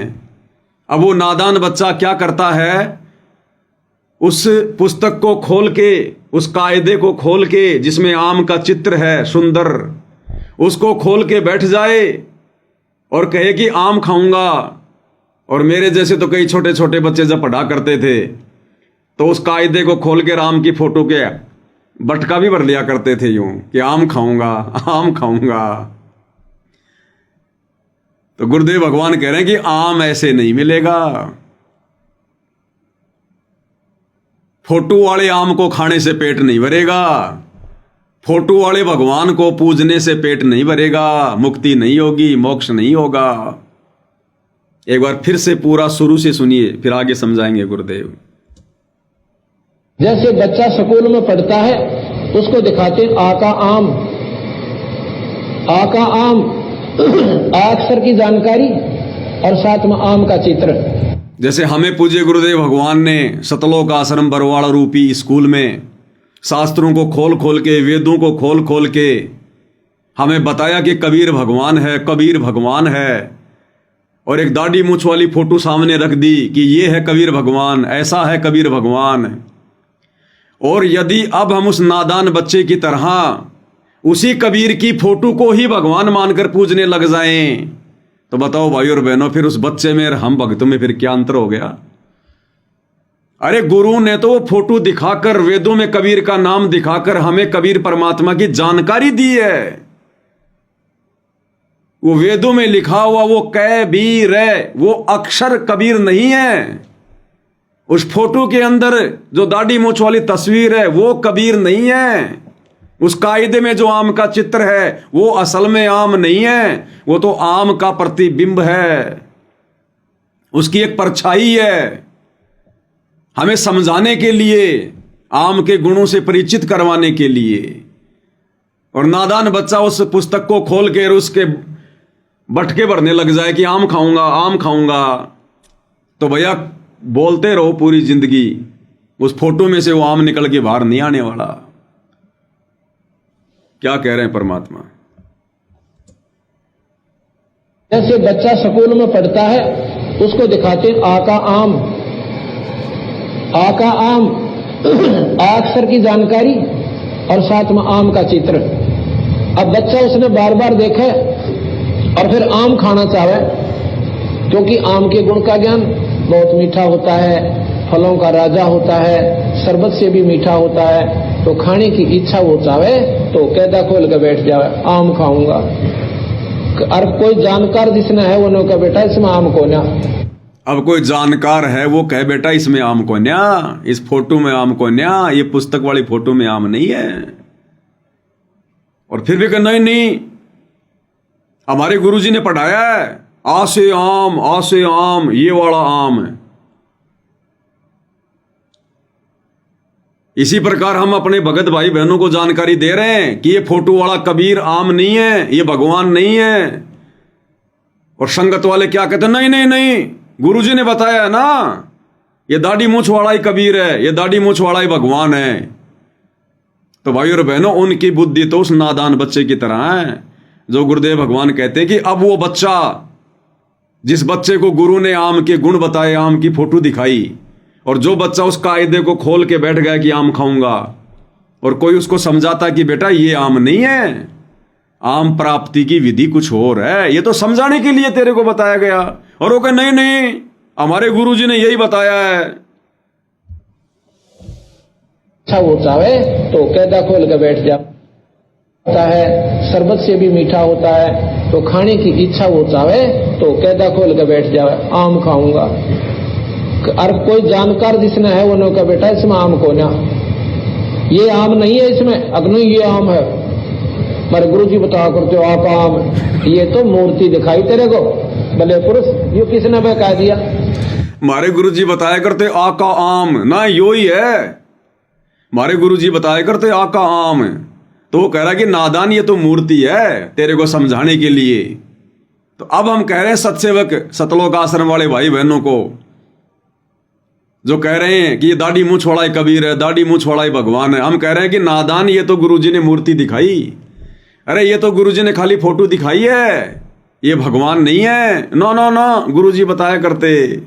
फिर से सुनो भाई और बहनों, क्योंकि आम के गुण का ज्ञान बहुत मीठा होता है, फलों का राजा होता है, शरबत से भी मीठा होता है, तो खाने की इच्छा वो चाहे तो कैदा खोल के बैठ जाए आम खाऊंगा। और कोई जानकार जिसने है वो ने कहा बेटा इसमें आम को ना, ये आम नहीं है इसमें, अग्नि ये आम है। मेरे गुरु जी बताया करते हो आपका आम, ये तो मूर्ति दिखाई तेरे को, भले पुरुष, ये किसने बता दिया? आम तो मंडी में मिला है और जेब में 20 रुपये हो और जब मिला इस कैदे में आम नहीं है। इसी प्रकार पत्थर में परमात्मा, उस मंदिर में भगवान नहीं है, वहां उसका चित्र है, उसने 100 में देख सकते हो और लाख में देख सकते हो, आदर भी कर सकते हो, पर आत्म कल्याण को ना। जिस प्रकार आम खाने के लिए जेब में पैसे और मंडी में जाकर आम नाम से पुकारे, आपको पैसे के बदले में वो आम मिले, इसी प्रकार संतों के पास जाओ, अपने नाम ने दे और नाम की तुम कमाई करो, और उस धन के बदले में वो परमात्मा के जो गुण तुम गाया करते थे, सुना करते थे, वो आपको आभास हुआ, और फिर वो परमात्मा के गुण आपके सामने खड़े हो जाए, आपने सुख मिले। तो भाई और बहनों, इस प्रकार से समझाने में गुरुदेव भगवान ने उदाहरण दे देकर कोई कमी नहीं छोड़ी, लेकिन संगत ने भी ना समझी करने में कोई कसर नहीं छोड़ी। अरे गुरुदेव ने तो केवल हमें दिखाया वो चित्र, वो फोटो, कि भाई ये कबीर है, कबीर है। अगर गुरुजी उस दाढ़ी मूछ वाली फोटो को ये ना कहे कि ये कबीर नहीं है, तो हमारे मन में 100 शंका। हम कहेंगे गुरुजी कबीर जी कैसा है, कबीर जी कैसा था। अब गुरुजी कितनों को बताए कि कबीर कैसा था, कबीर कैसा है। और गुरुजी कहते कि बेटा कबीर जी तो 650 साल पहले आए थे, उस समय ना कोई मोबाइल था, ना कोई कैमरा था, ना कोई वीडियो। बेटा उस समय तो हाथ से चित्र बनाए जाते थे। अब तुम्हें कैसे बताऊं कबीर जी कैसे थे। अच्छी बात करते हो गुरुजी। कबीर जी 600 साल पहले आए, आप कहते हो उसकी फोटो नहीं है। और देखो ये रामचंद्र जी लाखों साल पहले आए थे, देखो कितनी फोटो हैं उनकी। कृष्ण जी 5000 साल पहले आए, देखो कितनी फोटो हैं उनकी। और कबीर जी तो 650 साल पहले आए थे, उनकी फोटो नहीं है। तो हम गुरु का सिर खा जाते, हमारे मन में सौ शंका पैदा हो जाती, इसका मतलब कोई कबीर नहीं है। इसलिए गुरु ने हम ना समझ जीवों के सामने वो चित्र रख दिया कि बार बार मेरा सिर ना खाएं, और हमने अपनी बुद्धि विवेक का इस्तेमाल किया नहीं, सत्संगों के सार को समझा नहीं, गुरु के संकेतों को पहचाना नहीं, और नादान बालक की तरह हम वो कायदा खोल के बैठ गए, उस फोटो को पकड़ के बैठ गए दाढ़ी मूछ वाली को, कि नाना हमारे गुरु जी बताया करते यो ही आम है। अब गुरु जी कहते हैं आम तो भाई मंडी में मिलेगा, जेब में डाल 20 रुपए, पहले कर मजदूरी, भक्ति कर, साधना कर, फिर तुझे परमात्मा का ज्ञान होगा, फिर तुझे परमात्मा मिलेगा। तो भाई और बहनों, वो परमात्मा आप और हम सत्सेवक भाई बहनों को मिला है। आश्रम वाले भाई बहनों को मिलकर भी नहीं मिला, और आप और हमें वो परमात्मा मिला है। तो ये भाई और बहनों बड़ा सौभाग्य है, ये हर आत्माओं को प्राप्त नहीं होता है। और आत्माएं आन उपासना करने में बिल्कुल भी पीछे नहीं हट रही हैं। यानी जब तक हम अपने गुरु को परमात्मा के रूप में ना पहचान कर, चाहे हम कुछ भी कर रहे हैं, उन्हीं के मंत्र जाप कर रहे हैं, उन्हीं की आरती कर रहे हैं, फिर भी हम परमात्मा से कोसों दूर बैठे हैं, कोसों दूर। एक सत्संग में क्या कह रहे हैं परमात्मा, अथ चाणक्य का अंग है आदरणीय गरीबदास जी महाराज जी की वाणियों में, अथ चाणक्य का अंग। ब्रह्म को छाड़ के पूजे। अब इसमें क्या ज्ञान दे रहे हैं परमात्मा, क्या क्या कह रहे हैं गुरुदेव भगवान। गरीब पार ब्रह्म को छोड़कर पूजे आन अनीत। पार ब्रह्म यानी कबीर भगवान, सबसे ऊपर वाला परमात्मा, कहते हैं उसको छोड़कर, उसको ना पहचान कर, जो पूजे आन अनीत यानी अन्य किसी की पूजा करता है, और चेतन सेती ओलने जड़ सेती हैं प्रीत। चेतन सेती ओलने, चेतन यानी जो वर्तमान में प्रकट है, जिंदा है, हमसे बातें करता है, हमारी बातें सुनता है, हमें भक्ति दे रहा है, आशीर्वाद दे रहा है, जो प्रकट है उसको कहते हैं चेतन। तो गुरुदेव कहते हैं चेतन सेती ओलने। ओलने यानी उससे पीठ किए बैठे हो, उससे अपना मुंह फेरे बैठे हो।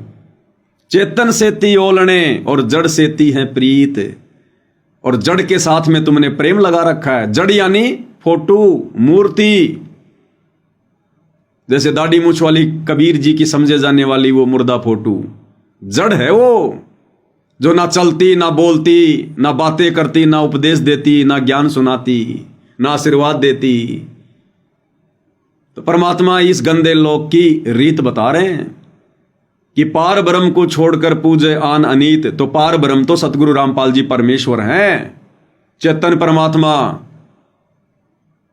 लेकिन ये नादान संगत पूजे आन अनीत। और चेतन सेती ओलने जड़ सेती हैं प्रीत। चेतन परमात्मा को तो अपना गुरु मान लिया, एक संत मान लिया, मां के गर्भ से जन्म लेकर आया हुआ एक जीव मान लिया। चेतन से तो ओलने और जड़ सेती है प्रीत। और मुर्दा फोटो को भगवान मान के उसके साथ में प्रेम लगा के बैठे। गरीब पाहन सेती प्रीतड़ी और चेतन सेती दोष। पाहन सेती प्रीतड़ी, पाहन यानी पत्थर, क्योंकि जिस समय ये वाणियां लिखी गई थी उस समय ये कागज वागज पे फोटोएं नहीं होती थी। उस समय केवल मूर्तियां बनाई जाती थी मिट्टी से या फिर पत्थरों से। तो कहते पाहन सेती प्रीतड़ी यानी पत्थर के साथ तो तुम प्रेम लगा रहे हो, प्यार कर रहे हो, भगवान मान रहे हो। और चेतन सेती दोष, क्योंकि गरीबदास जी लोगों को ज्ञान दिया करते थे, तो गरीबदास जी में तो लोग सौ प्रकार के दोष देखा करते थे कि ये काहे का भगवान है, ये काहे का महात्मा है, हमारे गांव का छोरी का छोरा है, बावड़िया, गरीबू, ये काहे का परमात्मा है। तो गरीबदास जी कहते थे कि नादानो, मेरे साथ तो तुम लोग दोष कर रहे हो, मेरे में तो सो तुम अवगुण देख रहे हो कि ये धोती कुर्ते वाला कहां से भगवान हो गया, कहां से ज्ञानी हो गया। और जा जाके उन पहाड़ों पे मंदिरों में पाहन से प्रीतड़ी पत्थरों के साथ तुम लगाव कर रहे हो। वो स्थिति वर्तमान में संगत की हो गई है। आज वर्तमान में संगत उस कागज की मुर्दा फोटो, कबीर जी की समझे जाने वाली फोटो को तो भगवान मान के उसको प्रगट दिवस मना रही है, उसको भोग लगा रही है। अभी इन आश्रमों में भी 6, 7, 8 तारीख का ये अवतरण दिवस मनाया जा रहा है। इनको इतनी भी सद्बुद्धि नहीं है कि नालायको, तुम अवतरण दिवस तो मना रहे हो अपने गुरु का और भोग लगा रहे हैं उस दाढ़ी मूंछ वाली नकली कबीर की फोटो को। तो गरीबदास जी की वाणियां इन लोगों पर फिट हो रही हैं कि पाहन सेती प्रीतड़ी और चेतन सेती दोष, कि अपने गुरु को मानुष मानकर तुम उसमें दोष देख रहे हो। यानी गुरु को मानुष मानना, गुरु में दोष देखना कि गुरु भगवान नहीं है, गुरु परमात्मा नहीं है। और पाहन सेती प्रीतड़ी और कागज के टुकड़े के साथ में तुम प्रेम लगा के बैठे हो। दो जग धारा जाएंगे कदी न पावे मोख, कहते हैं वो तो नरक में जाएंगे, दो जग धारा में बहेंगे, नरक की धारा में बहेंगे, कदे न पावे मोख। वो आत्मा कभी भी मोक्ष प्राप्त नहीं कर सकती जो अपने गुरु को मानुष और एक मुर्दा निर्जीव फोटो को परमात्मा मानती है। गरीब पत्थर परमेश्वर कहे, यो जग अंधा बोर। गरीब पत्थर को परमेश्वर कहे, पत्थर को, फोटो को, मूर्ति को कहते हैं ये परमात्मा कह रहे हैं, परमेश्वर कह रहे हैं। जैसे सतलोक आश्रम वाले भाई बहन जून के महीने में उस पत्थर को, उस कागज के टुकड़े को परमेश्वर मानकर भोग लगा रहे हैं, पूज रहे हैं, कबीर प्रकट दिवस मना रहे हैं। यो जग अंधा बोर, ये सारा संसार अंधा है, बावड़ा है, निपट अंधा है ये।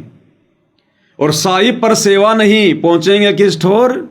और जो असली साहिब है, असली मालिक है, असली कबीर है, परमेश्वर रामपाल जी कहते हैं उसकी तो इनसे पूजा नहीं होती, उनकी सेवा नहीं होती, उनकी पूजा नहीं करते ये। यानी ये अपने गुरु को, परमेश्वर रामपाल जी को भोग नहीं लगाते, उनकी आरती नहीं उतारते, उनको परमात्मा नहीं मानते। तो साहिब पे सेवा नहीं, वो पहुंचेंगे किस ठोर। कहां जाएंगे वो, कहां उनको स्थान होगा, कोई ठोर ठिकाना नहीं होगा, दोजख में जाएंगे। गरीब पत्थर को परमेश्वर कहे, बड़ा अंदेशा मोही, कि ये नादान दुनिया वाले जिंदा गुरु को परमात्मा ना मानकर, ना पहचान कर, और पत्थर को परमात्मा कह रहे हैं, एक फोटो को भगवान कह रहे हैं। कहते हैं पहुंचेंगे किस ठोर। गरीब पत्थर को परमेश्वर कहे, बड़ा अंदेशा मोही, कि मुझे बड़ा आश्चर्य हो रहा है, मुझे बड़ा अंदेशा है। गरीब पत्थर को परमेश्वर कहे, बड़ा अंदेशा मोही, और पारस से भेटा नहीं कैसे पलटे लो। पारस से परस्यानी, यानी इस पारस से तो संपर्क किया नहीं। जो पारस लोहे को भी कंचन बना दे, सोना बना दे, जीव को भी पीव बना दे, जो परमात्मा कहते हैं उससे तो इनका परिचय नहीं, उस सच्चे सतगुरु से तो इनका मेल ही नहीं है। खाली उपदेश ले लिया, गुरु जी कह रहे हैं। लेकिन परमात्मा क्या कहते हैं कि बिन गुरु मिले मोहे न पाए। अब गुरु से मिलना क्या होता है, गुरुदेव ने बताया कि भाई गुरु से मिलना यह नहीं होता कि गुरु के पास आ जाओ, गुरु के साथ में रहो, गुरु के साथ में खाओ पियो, वो गुरु से मिलना नहीं होता। गुरु से एक रस हो जाना, गुरु को परमेश्वर मान लेना, गुरु को सर्वशक्तिमान मान लेना, हृदय से उनको भगवान मान लेना, यह होता गुरु से मेल। तो गरीबदास जी कह रहे हैं कि पारस से भेटा नहीं कैसे पलटे लो, कि तुम उस पारस रूपी परमात्मा परमेश्वर रामपाल जी से तुम्हारा भेंट नहीं है, तुम्हारा संपर्क नहीं है, तुम मन से नहीं मिले उनसे, उनमें दोष देख रहे हो मानुष मानकर।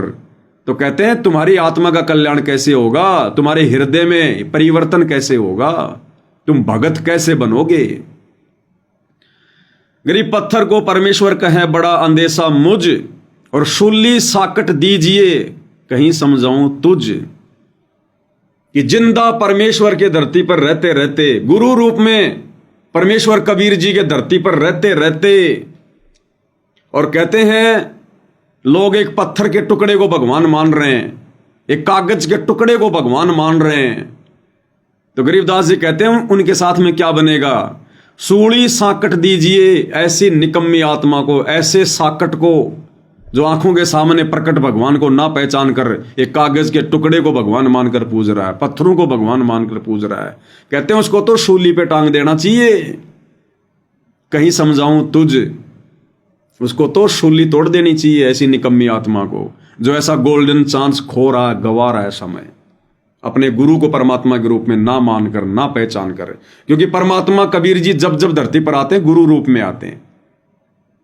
तो गरीबदास जी कहते हैं कि पत्थर को परमेश्वर कहें बड़ा अंदेशा मुझ, और शूली साकट दीजिए कह समझाऊं तुझे। अब गुरुदेव भगवान के मुख कमल से सुनते हैं परमात्मा ने क्या कहा है। गरीब पार ब्रह्म को छाड़ के पूज आन अनीते, बचेतन सेती ओलने और जड़ सेती है प्रीते। गुरु से संतों से तो दूर रहे और धाम पूजा पर राजी रहे। गरीब पाहन सेती प्रीतड़ी, चेतन सेती दो से, दो जगदारा जावेंगे वह कदे न पावे मोक्ष। गरीब पत्थर परमेश्वर कहे यो जग अंधा बोरे, साहेब पैसेवा नहीं वह पहुंचेंगे किस ठोरे। गरीब पत्थर परमेश्वर कहे बड़ा अंदेशा मोही, पारस से बैठा नहीं यो कैसे पलटे लोही। अब भाई और बहनों, अब विचार करो आप और हमारे ऊपर कितनी बड़ी रजा हुई है, कितनी बड़ी मेहर हुई है गुरुदेव भगवान की, जो उन्होंने आज हमें पारस की पहचान करवा दी, स्वयं की पहचान करवा दी। और आज हम उनसे भेंट कर, यानी उनको परमेश्वर मानकर, उनकी सेवा करके, उनकी पूजा करके, उनको खुश करके हम इस मिट्टी को दिन ब दिन सोना बनाते जा रहे हैं, सोना। तो ये रजा भाई और बहनों सभी आत्माओं के ऊपर नहीं होती है। इसीलिए गुरुदेव भगवान ने विशेष संदेश में कहा है, विशेष संदेश नंबर 16 में, कि बच्चों आप कुछ दिनों में संकेत समझने लग जाओगे। अब ये संकेत कौन समझ रहा है भाई और बहनों? विशेष संदेशों को किसने समझा? किन आत्माओं ने निष्कर्ष निकाला? किन आत्माओं ने इन शिक्षाओं को अपने जीवन में लागू किया, अमल किया? और इन विशेष संदेशों से शिक्षा लेकर कौन कौन आत्माएं दृढ़ हो रही हैं? तो गुरुदेव कह रहे हैं बच्चों कुछ दिनों में आप संकेत समझने लग जाओगे। तो बताओ सत्सेवक भाई बहनों के अलावा किसी ने भी विशेष संदेशों को शिक्षात्मक रूप से लिया क्या? अपने जीवन में लागू किया क्या इन बातों को कि गुरुदेव क्या कहना चाह रहे हैं? ऐसी ऐसी बातें परमात्मा ने इन संदेशों में कही है, बिल्कुल खुल के, कुछ भी नहीं छुपाया। गुरुदेव भगवान ने क्लियर कर दिया कि आपका गुरु कौन है, पहचान लो। अब बालक नहीं हो तुम, फिर भी नहीं पहचान पा रहे। तो गुरुदेव क्या कह रहे हैं? पुण्यात्माओं कुछ दिनों में आप संकेत समझने लग जाओगे।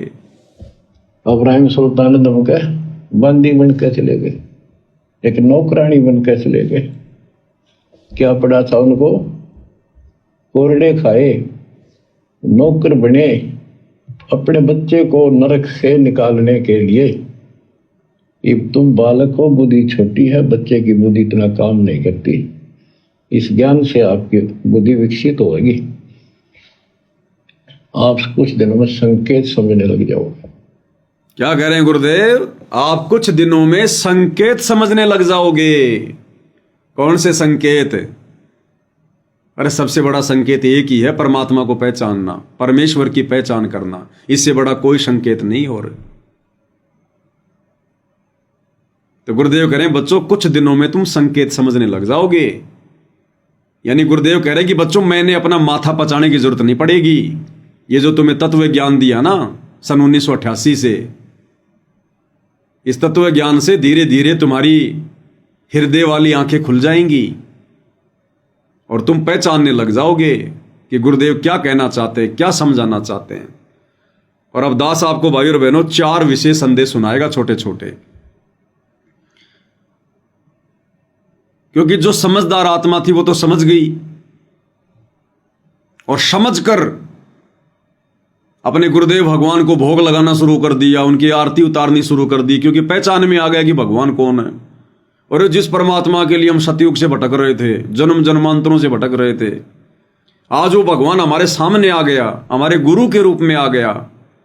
फिर कौन पीछे रहेगा, कौन मनहूस होगा फिर, जो कागज के टुकड़ों को पूजेगा अपने गुरु को छोड़कर, दुनिया के बोध दिवस मनाएगा, दुनिया के प्रगट दिवस मनाएगा अपने गुरु के सतगुरु प्रगट दिवस को छोड़कर। तो परमेश्वर की जो नेक आत्माएं हैं, सतसेवक भाई बहन, उन्होंने पहचाना, और उन आश्रम वालों के लिए परमात्मा ने फिर भी खुल के बताया, लेकिन फिर भी भाई और बहनों वो नहीं समझ पाए। अगर समझ पाते तो भाई और बहनों ये जून के महीने में फिर दाढ़ी मूंछ वाले कबीर को भगवान मानकर प्रगट दिवस नहीं मनाते, फिर ये अपने घरों पर दाढ़ी मूंछ वाले नकली कबीर की फोटो नहीं लगाते, इनकी आंखें खुल जाती, तुरंत साथ संगति से जुड़ जाते कि आश्रमों में तो काल बैठा है, यहां तो 12वें पंथ की भक्ति है, इन लोगों के संपर्क में रहकर, आश्रम वालों की कुसंगति में रहकर मोक्ष प्राप्त नहीं कर सकते। लेकिन भाई और बहनों आंखें नहीं खुल रही। तो परमेश्वर ने कितनी कोशिश की है, और क्या कह रहे हैं परमात्मा। ये विशेष संदेश है, विशेष संदेश नंबर 69। और गुरुदेव भगवान ने मजबूरन इतना ज्ञान देने के बाद भी, जब परमात्मा ने देखा कि सत्सेवकों के अलावा तुझे कोई नहीं पहचान रहा, तो गुरुदेव भगवान अंत में यह कह रहे हैं कि मैं कौन हूं, ये दास कौन है, तुम बालक हो, इसलिए तुम्हें बार बार पहचान करवाई जा रही है। क्या कह रहे हैं परमात्मा। साधो से ती बस करिए चोरा नाल खुशाल, मल अखाड़ा जीतेंगे ये युग युग के बाल। आप यही आत्मा हो, ऐसे गुजर कर आए हो। आप दास जो कह रहा है, ये समझ लो मैं कौन हूं, ये दास कौन है। आप बालक को इसलिए बार बार पहचान बतानी पड़ती है, फोटो मध्य कोई नहीं रहे जो बता, अरबों में कोई गर्क सुनो। गुरुदेव कह रहे हैं आप बालक हो अभी, ये दास कौन है, मैं कौन हूं, तुम्हें बार बार पहचान करवाई जा रही है। कोट्यों मध्य कोई नहीं रे झुमक रहा, अरबों में कोई एक सुनो रे झुमक रहा। अरबों में कहते हैं उन करोड़ों में तो कोई नहीं है, और अरबों में कोई एक है। यानी आज पूरे विश्व की जनसंख्या अरबों में है, 800 अरब, 8 अरब या कितनी है। तो गुरुदेव कह रहे हैं कि अरबों में कोई एक, यानी पूरे विश्व में केवल तुम्हारा गुरु ही है एक, वो जो तुम्हारी आत्मा का कल्याण करवा सकता है, और आत्मा का कल्याण तो परमात्मा ही करवा सकता है। तो गुरुदेव कह रहे हैं तुम्हें पहचान करवाई जा रही है, लेकिन तुम नहीं समझ पा रहे। फिर एक सत्संग में गुरुदेव भगवान क्या कह रहे हैं कि पहले तुम तो समझो, फिर बाकियों को भी पहचान करवाएंगे। अब समझ लो मेरा बेटा बेटियों, इसने बने बढ़ाए ने खोइयो मत ना। बढ़ना बड़ा कठिन है, खोना तो आसान है। और उस धड़ी की कृपा देखो, उस परम पिता की कितने नेक, कितनी प्यारी आत्मा वहां, कहां से अमृत ला रहा आपको। अपने भगवान ने तुम तो पहचान लो, बाकियों को पहचान हम करावांगे, क्योंकि वो भी उसी के बच्चे हैं। क्या कह रहे हैं गुरुदेव कि अपने भगवान को तुम तो पहचान लो, बाकियों को भी फिर पहचान करवाएंगे, क्योंकि वो भी परमात्मा के बच्चे हैं। तो भाई और बहनों, सत्सेवक भाई बहन तो विशेष संदेश आने से पहले समझ गए थे। सत्सेवक भाई बहन तो विशेष संदेश आने से पहले ही गुरु को परमात्मा मानकर भक्ति कर रहे हैं। ये विशेष संदेश आने से पहले ही हमने फोटो फाटुएं फाड़ दी थी। हम कब से गुरुदेव भगवान को परमात्मा मान के भोग लगा रहे हैं।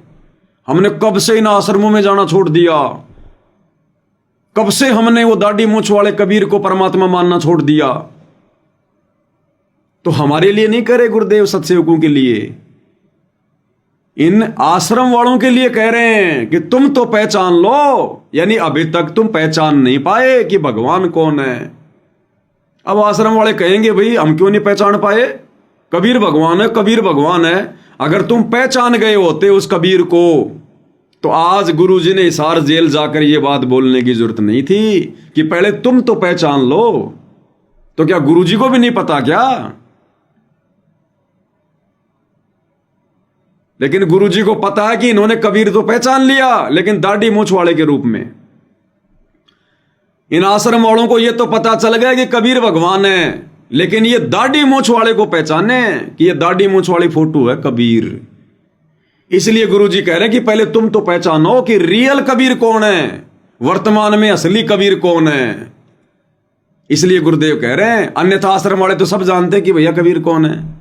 किसी से पूछो कि भाई कबीर कौन है, सब कहेंगे परमात्मा है, भगवान है।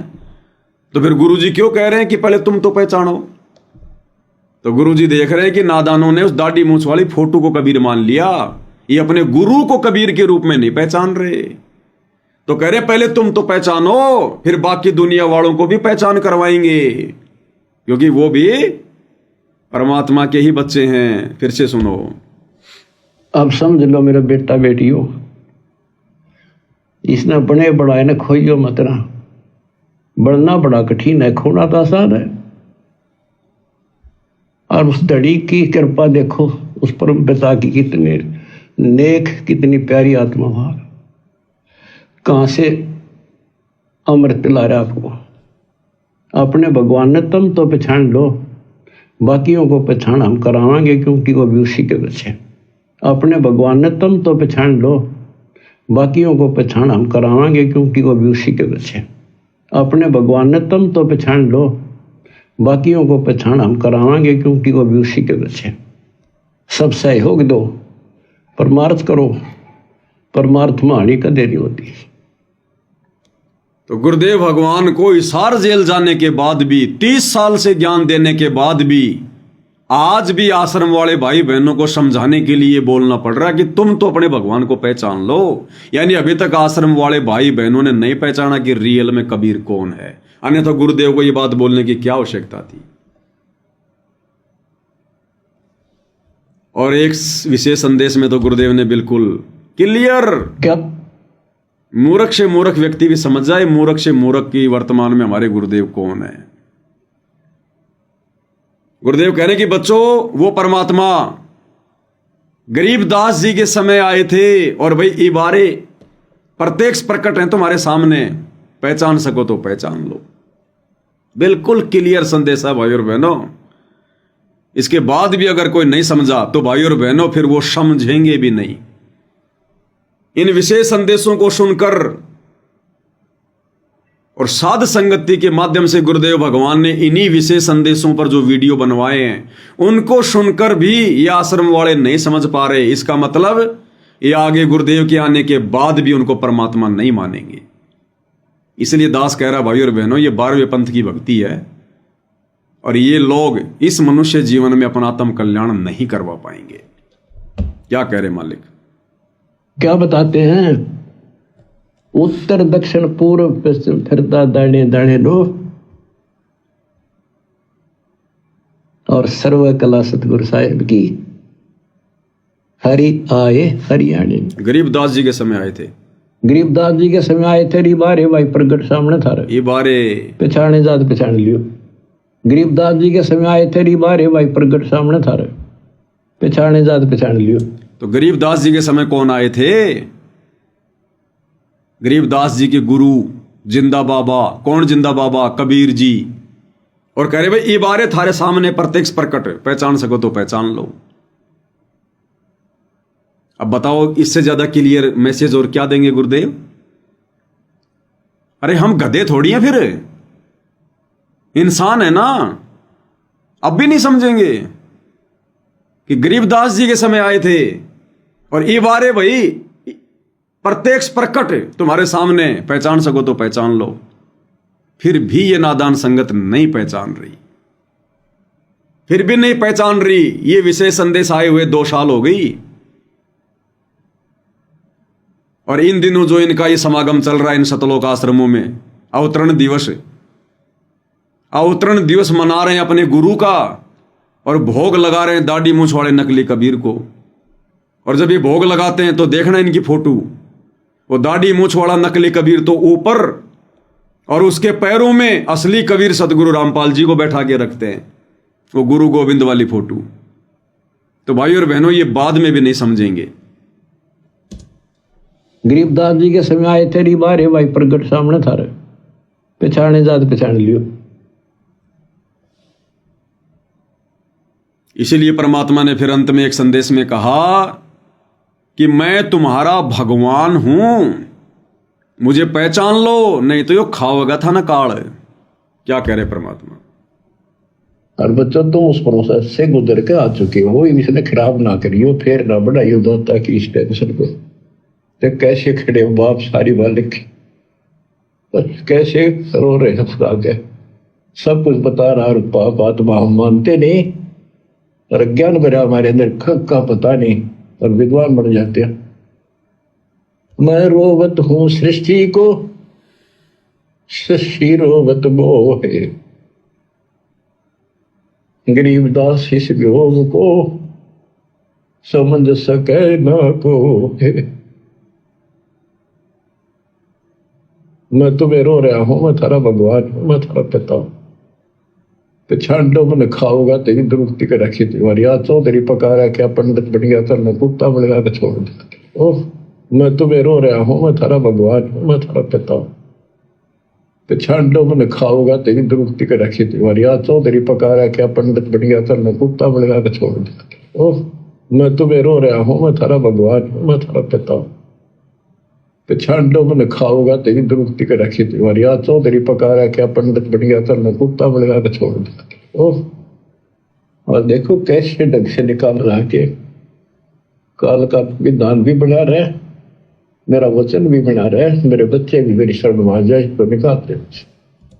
काल का विधान भी बना रहे, मेरा वचन भी बना रहे।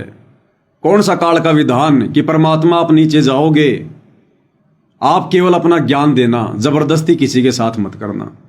तो गुरु जी संकेतों में अपनी जानकारी दे रहे हैं कि मेरा विधान भी बना रहे, मेरा वचन भी ना टूटे, और कह रहे मैं तुम्हारा भगवान हूं, मैं तुम्हारा परमात्मा हूं, तुम्हारा बाप हूं, पहचान लो मुझे, नहीं तो काल था ना खावेगा, थारी दुर्गति करेगा।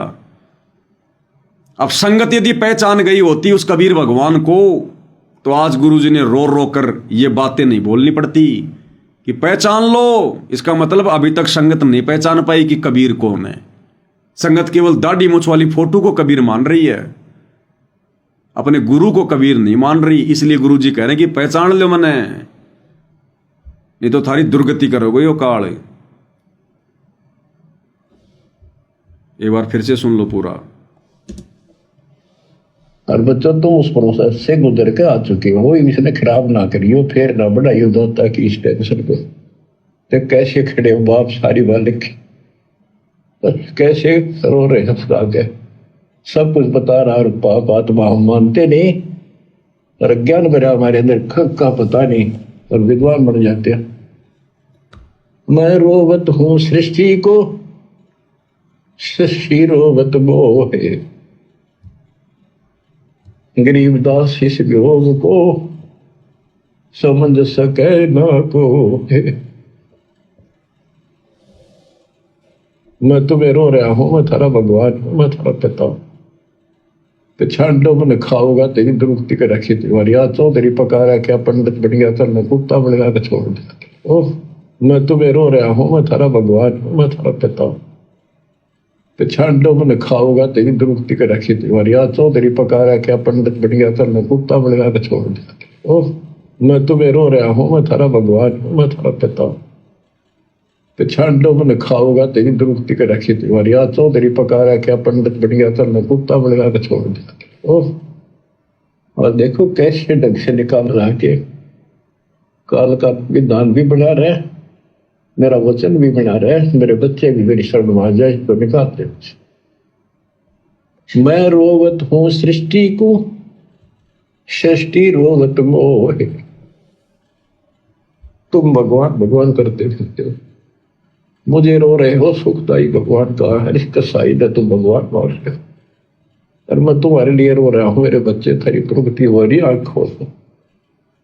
गरीबदास इस वियोग को समझ न सकता को, चार युगन में हम फेरे, मैं पल में छिप जाऊं। गरीबदास गुरु वेद से लखो हमारा ठाव। बच्चों आज इतना ही, शेष अमर कथा आगे सुनाएंगे, बोलना नहीं आता। परमात्मा आपको सद्बुद्धि दे, अकल को लतारी। कित पछे बैठे माचे आडो 2 दिन का सांग है यो, पता नहीं कद फूक निकल जाएगी, कुत्ता बना के छोड़ देगा, सारे ठाट दरिया दे जाएंगे। उस समय निकालो, मालिक ने रजा बख्शी कहाँ से बख्श रखी है तुम्हारे ऊपर, कैसी दया करिए, कोई बालक नहीं है वो, ताकि तुम्हें फिर से दर्द करे, तुम्हारा जीवन बचाए, तुम्हें मोक्ष मिले। सच ये गुरुदेव भगवान ने संकेत कर दिया है ना आश्रम वालों के लिए, कहाँ तुम इस 2 दिन के ठाट को ठाट मान रहे हो, माचे माचे फिरो तुम, फूक निकल जाएगी 2 मिनट में।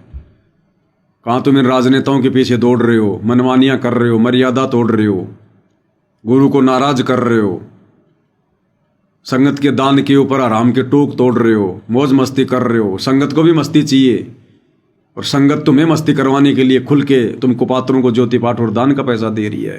तो गुरु जी कहते हैं कहाँ माचे माचे फिर रहे हो, कहाँ तुम इस ठाट बाट को मान रहे हो, 2 मिनट में फूक निकल जाएगी, कहीं कुत्ता बना के छोड़ देगा ये।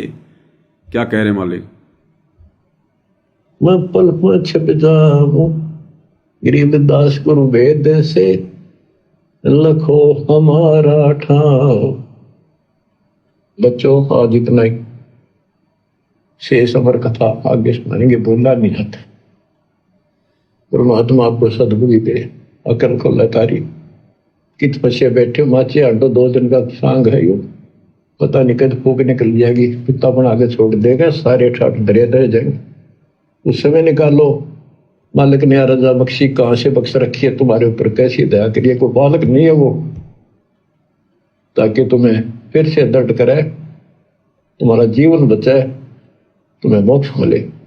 सच तो भाई और बहनों, असीम रजा गुरुदेव भगवान ने आप परम तुच्छ बुद्धि जीव सत्सेवकों के ऊपर बख्शी हुई है। ये रजा भाई और बहनों युगों युगों पर्यंत होती है, युगों युगों पर्यंत। ये कोई सामान्य बात नहीं है। एक ही गुरु, एक ही ज्ञान, गुरु ने कोई भेदभाव नहीं किया, और आज वो लाखों की संगत काल की गोद में बैठी है, झूठे सुख को सुख मान के। उन्हें पता ही नहीं हम क्या कर रहे हैं, किस दिशा में जा रहे हैं, बिल्कुल बेहोश है, बिल्कुल बेहोश। और इधर साथ संगति से गुरुदेव भगवान ने अलग से अपना 13वां यथार्थ कबीरपंथ शुरू करवा कर, और आप और हम आत्माओं को कैसी सद्बुद्धि दे रखी है। आप और हम दिन प्रतिदिन भक्ति मार्ग पर कितना आगे बढ़ रहे हैं। ये सामान्य बात नहीं भाई और बहनों, सामान्य बात नहीं है। तो हमने अपने गुरुदेव भगवान की असीम रजा को, मेहर को इसी प्रकार से बना के रखना है, और हमने अपने गुरु को ही प्रसन्न करना है। और गुरु को प्रसन्न करने के लिए, भक्ति सफल करने के लिए जो भी हमने कुर्बानी देनी पड़ेगी। गुरु किसी का शीश नहीं लेता, गुरु किसी का मकान नहीं लेता, किसी का धन नहीं लेता। गुरु केवल हमसे ये चाहता कि मेरे वचन पर चलें, और जो बुराइयां हैं उन बुराइयों को ये त्यागें, और भक्ति मार्ग पर दृढ़ होकर विश्वास करके गुरु वचन पर अटल होकर चलें। किसी के बहकावे में ना आए, कोई लोकलाज में ना आए, कोई शर्मा शर्मी में ना आए, किसी के दबाव में ना आए। चाहे घर छोड़ना पड़े, चाहे संपत्ति छोड़नी पड़े, 1 सेकंड में ठोकर मार दे।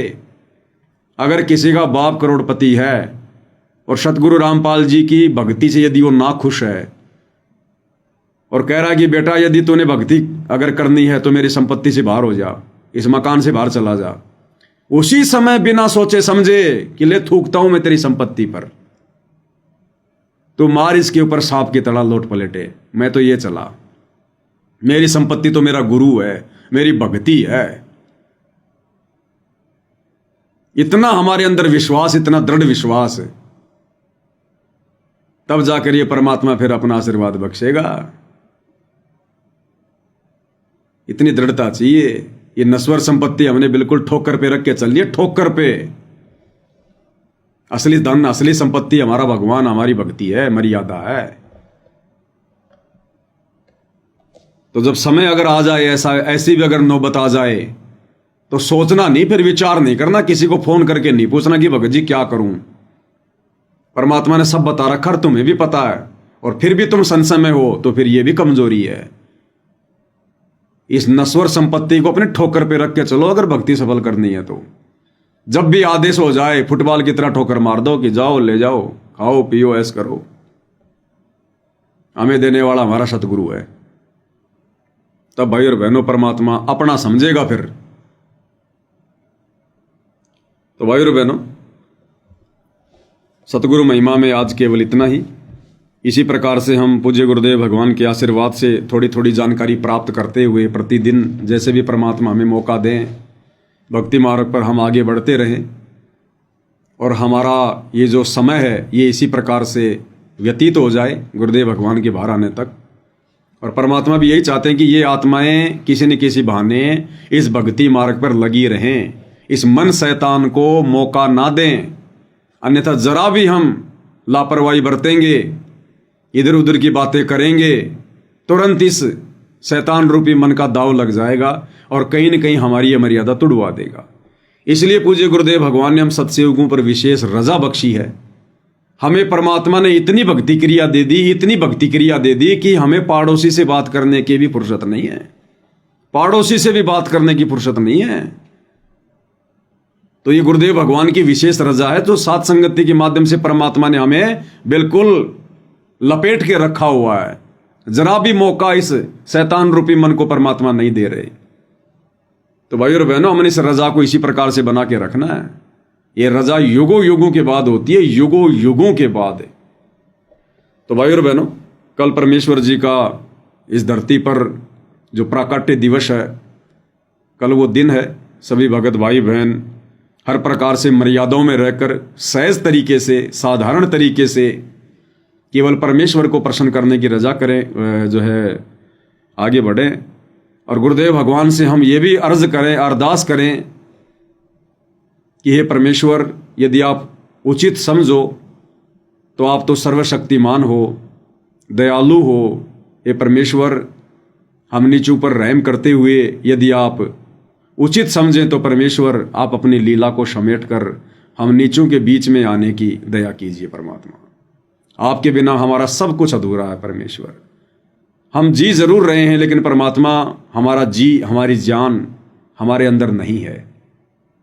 आपके बिना बिल्कुल सूने सूने हैं, अधूरे हैं परमेश्वर।